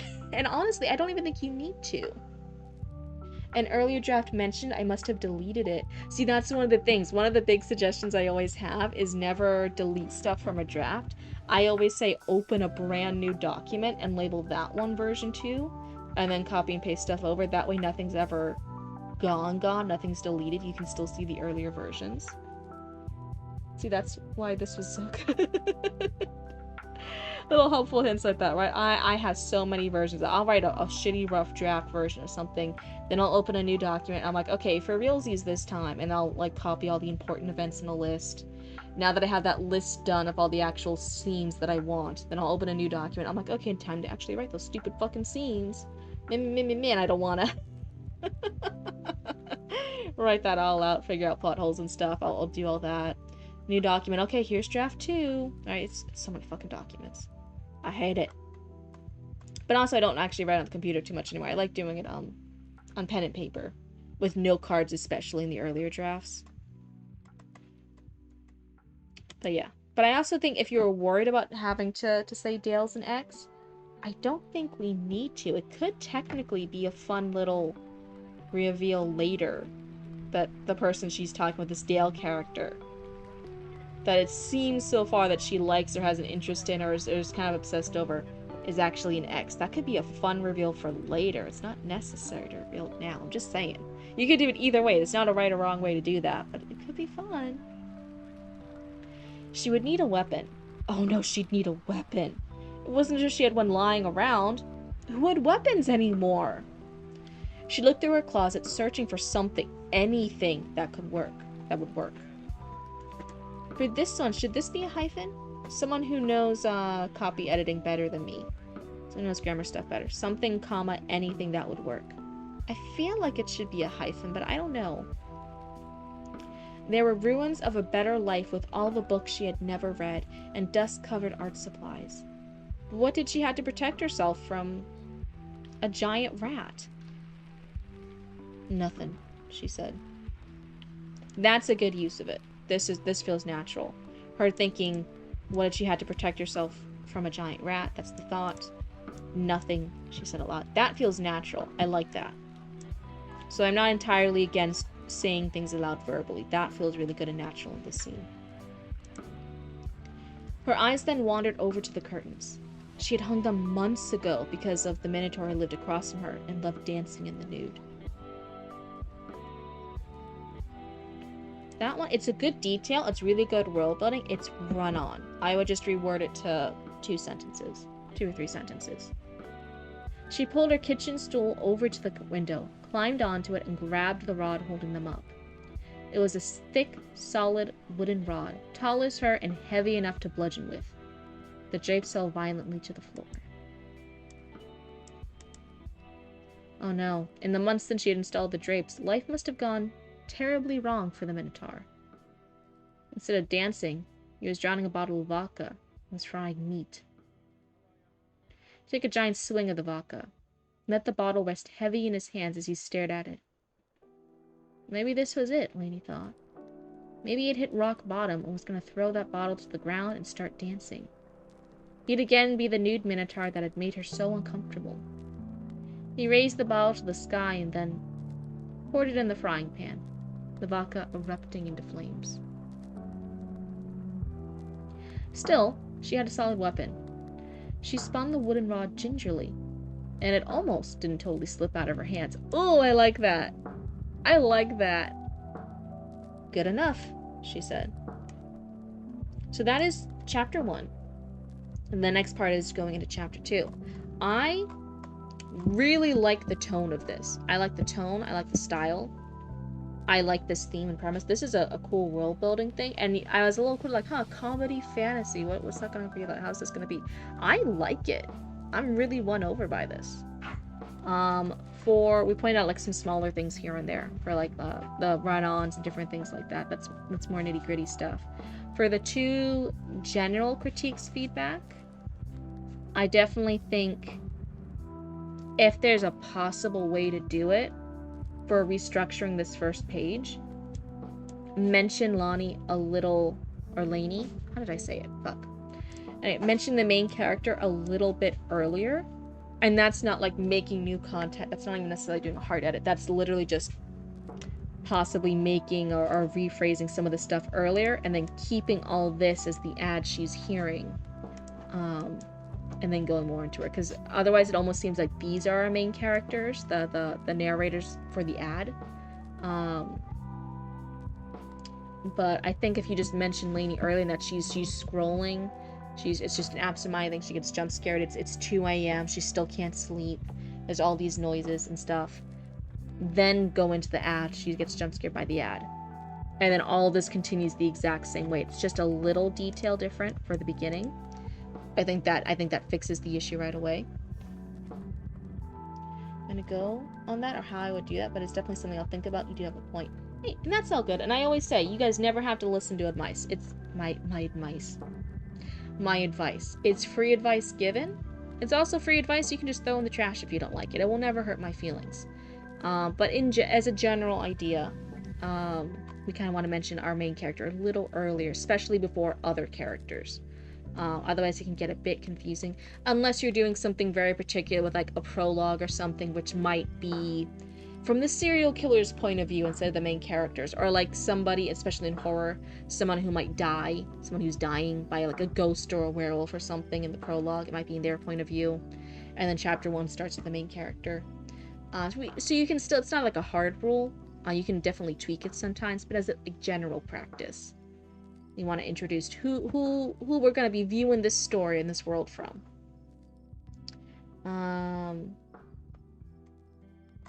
Otherwise, I love her voice. I love the way this character speaks. I think she has a very good young adult voice and vibe that's sometimes really, really hard to capture for writers. I think the kind of humor you're going here, because I don't always like stupid humor. I was worried about being like, oh, what if I'm not a fan of this humor, this comedy? I think this type of comedy is really, really fun, and that's a personal bias, right? That's not great critique. But I'm just saying, like, oh yeah, if you were looking for someone who's a fan of this style, I am a fan of the style. I like it, and I enjoy this, so it's coming across really, really well. I'll defend my passages if I think it has reasons to look off. Exactly. But overall, I typically get ready to put my prose to the knife if it sags a bit. You and me saw through the same. I'm like, no, if I think objectively I have a good reason for stuff, I'm like, no, like this, I feel that I can objectively look at my stuff. But also, I am brutal to my own work, and I don't really... It doesn't hurt me emotionally to be like, oh, okay, I wrote 3 chapters, and then I look back on it, and I'm like, actually 2 of those chapters aren't necessary anymore. I'll fully delete... Not delete, but like, I'll put stuff away for something else. I'll cut things out. I'll cut out characters. I'll cut out entire story arcs. Okay. Because in my mind, they're not, like, gone because I don't delete them. I'm just like, oh yeah, that was just an earlier draft. That's part of the process. And whatever that cool thing was, whatever that cool line of dialogue, whatever that cool delivery, whatever that cool scene was, the cool character, the cool chapters, I'm like, that's just in my little writing toolbox in my brain. I'll use it for something else. Like, again, I'll say one of the few things I was kind of upset, like, frustrated with was Alex Kettiot. That super cool, etiquette-focused, manners-focused serial killer character. I loved him, right? I loved him for that story, but he was supposed to be a side character. And by the end of it, the whole story was about him, and I'm like, oh. He took up too much, he had too much presence. He was too cool, so I had to cut him. I had to get rid of him. Honestly, I could stand to be more heartless. Oh, got a note before that I'm not great at exposition, so I overthought it. I guess I got so in my head to explain the setup and premise of it, I was worried people would miss it. So I'm happy you find the comedy is great. I love the humor in this. I know it's not like a laugh out loud, like, oh, Cryptid's gonna stop and she's gonna like give a little hearty chuckle for it, but I'm so amused. I'm so entertained by it. It's that really fondness when you have like this good little funny setup. Cheers, bedtime's overrated. Sometimes trusting your readers can be hard. Oh my god, yeah, it can be really difficult. But no, I think the type of comedy that I think you're going for, I think it's delivered really, really well. Yeah, that's why I'm saying the type of. It's not like a slapstick, like, oh, everyone pause for a second, let the laugh track run. It's not that type. The type of comedy you're going for, I like it. I'm amused. It's funny. It makes you kind of like look at things fondly, right? I like it. I think this is good. I think so far for chapter 1, you nailed the vibe you're going for. The vibe is delivered.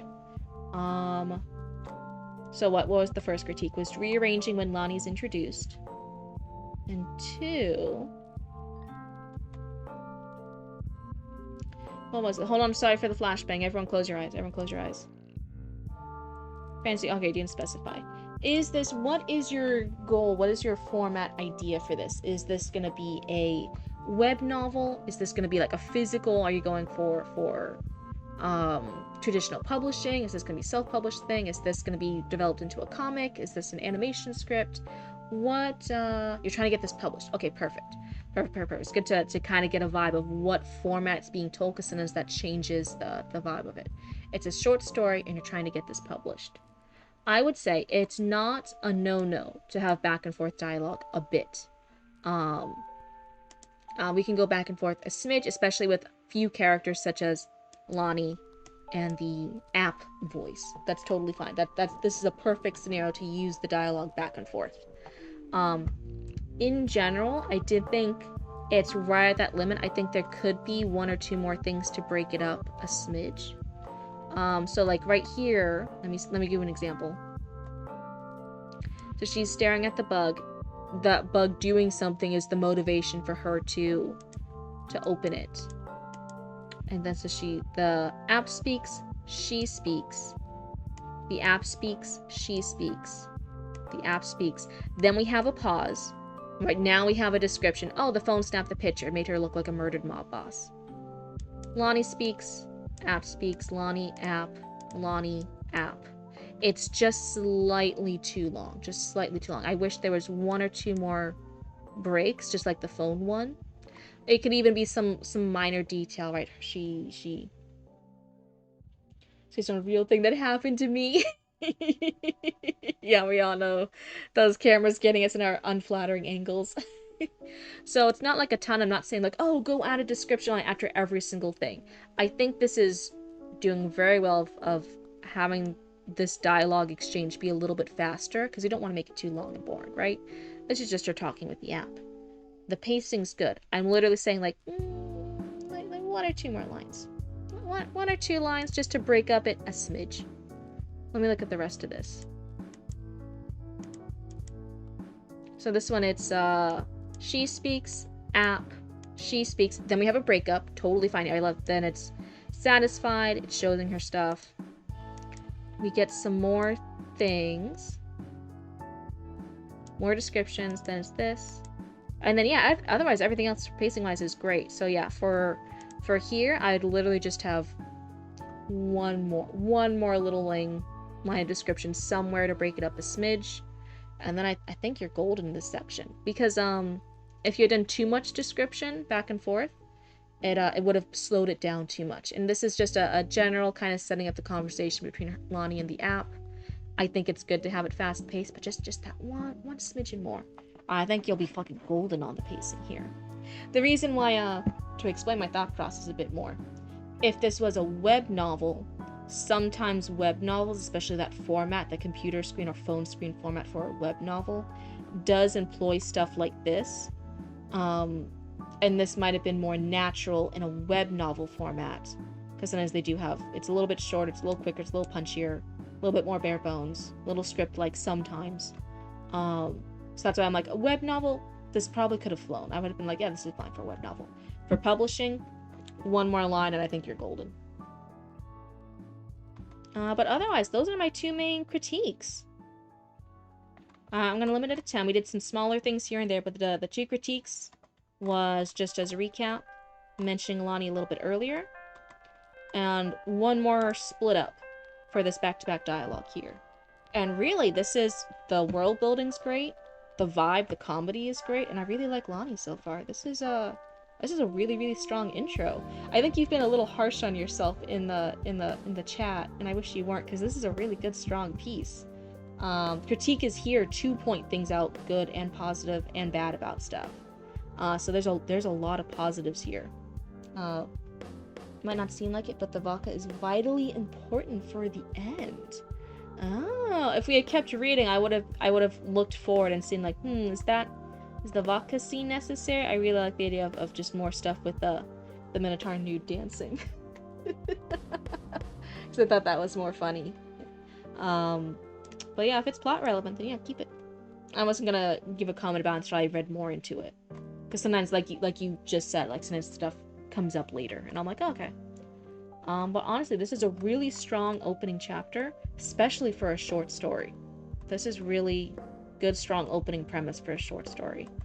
We don't want to get too... Short stories have a more limited amount physically. There is less words you can use to get into the premise of your story, so you don't want to spend too long of it dithering around and talking about how pretty the trees are and how nice the roads look and all the backstory stuff. You kind of want to get into the premise and the opening shot pretty soon with a short story. You want to do it with all stories, but a short story especially, because you have such limited scope to tell it. I feel like you chose a really good starting scene. It's planting an idea into her head. A series of short stories following these characters experiencing different weird things on the app. Oh my goodness, I love it. I'm a super huge fan of it so far. I like it. I hope you resubmit so we can continue reading it in the future and maybe giving some more critique and feedback. But for now, since it's past 1 in the morning and that's a good few pages, that's 4 pages, I think we'll end the critique there, especially with the 2 things to give you critique for. But this is a good, solid start. I think you should be really proud of this. And I hope that if you do resubmit and we can continue reading this in the future, that when we see you again here in the chat, that you're kinder to yourself, because this is something you should be really proud of. Your own worst critics. Yeah, you really like it too, Heidenheart. Yeah, I'd be curious when we get to who is developing for the future of this series. The main romantic love interest pigeon? The love interest pigeon. Oh, that's funny. This is gonna be a funny thing. I like it. So thank you so much. That was a fun read. I think that is where we are going to end tonight. Which tonight's been so fun with the 2 stories that we chose to give critique to. I know this for all my new raccoons, this is a little earlier than I normally do, but again, for the next little week or so, I'm ending it a bit earlier just because so much stuff is going on in the business. Yeah, go on. What's up? What do you want to ask? But otherwise, so it's just ending. Normally, I stream till later. I stream for a couple hours. This is only 3.5 hours, really. I normally stream for longer. But a lot of fun things today, both with the stories that were chosen and with the fun drama. I think maybe I overdid it a bit, but there was some fun drama right now with Cryptid freaking out a bit over the new stuff and Archie in the fridge. Maybe I oversold it. Maybe I was making you guys worried, but I think I was trying to add to the drama. It was funny. So the Dark Star thing that will keep coming back up a bunch. Is it obvious the type of character Dark Star is? Yeah, with the line, I was thinking very He-Man, very that 80s muscly character fighter with just the loincloth fighting off adventures in space. That's kind of the thing I like, all oiled and greased up, their hair flowing in the wind. I'm gonna hop off soon anyway. Yeah, see, I think all my raccoons are tired tonight. It's a tired day. Yes, you've got it. Yeah, that's the exact. Conan the Barbarian. There we go. There we go. See, that's a better word for it. That's a better expression for it. Yeah, I got it. I honed in on it. I was like, okay, yeah. Yeah, it's even muscled old barbarian. Mankini. Made of fur. It's your favorite archetype. Oh my god. I really, really want it to be Conan the Barbarian, but I'm just like, it would get in trouble for it, so I had to make up a version of this. I think you got it. You totally got the archetype. Oh, thank you so much, Fruits. So otherwise, I'm gonna leave you guys off here. Maybe we'll see some more drama unfolding next time with Raccoon Channel 6 News. But otherwise, I think these are great pieces we read today. Thank you, all my raccoons, for being so brave and submitting your stuff for critique.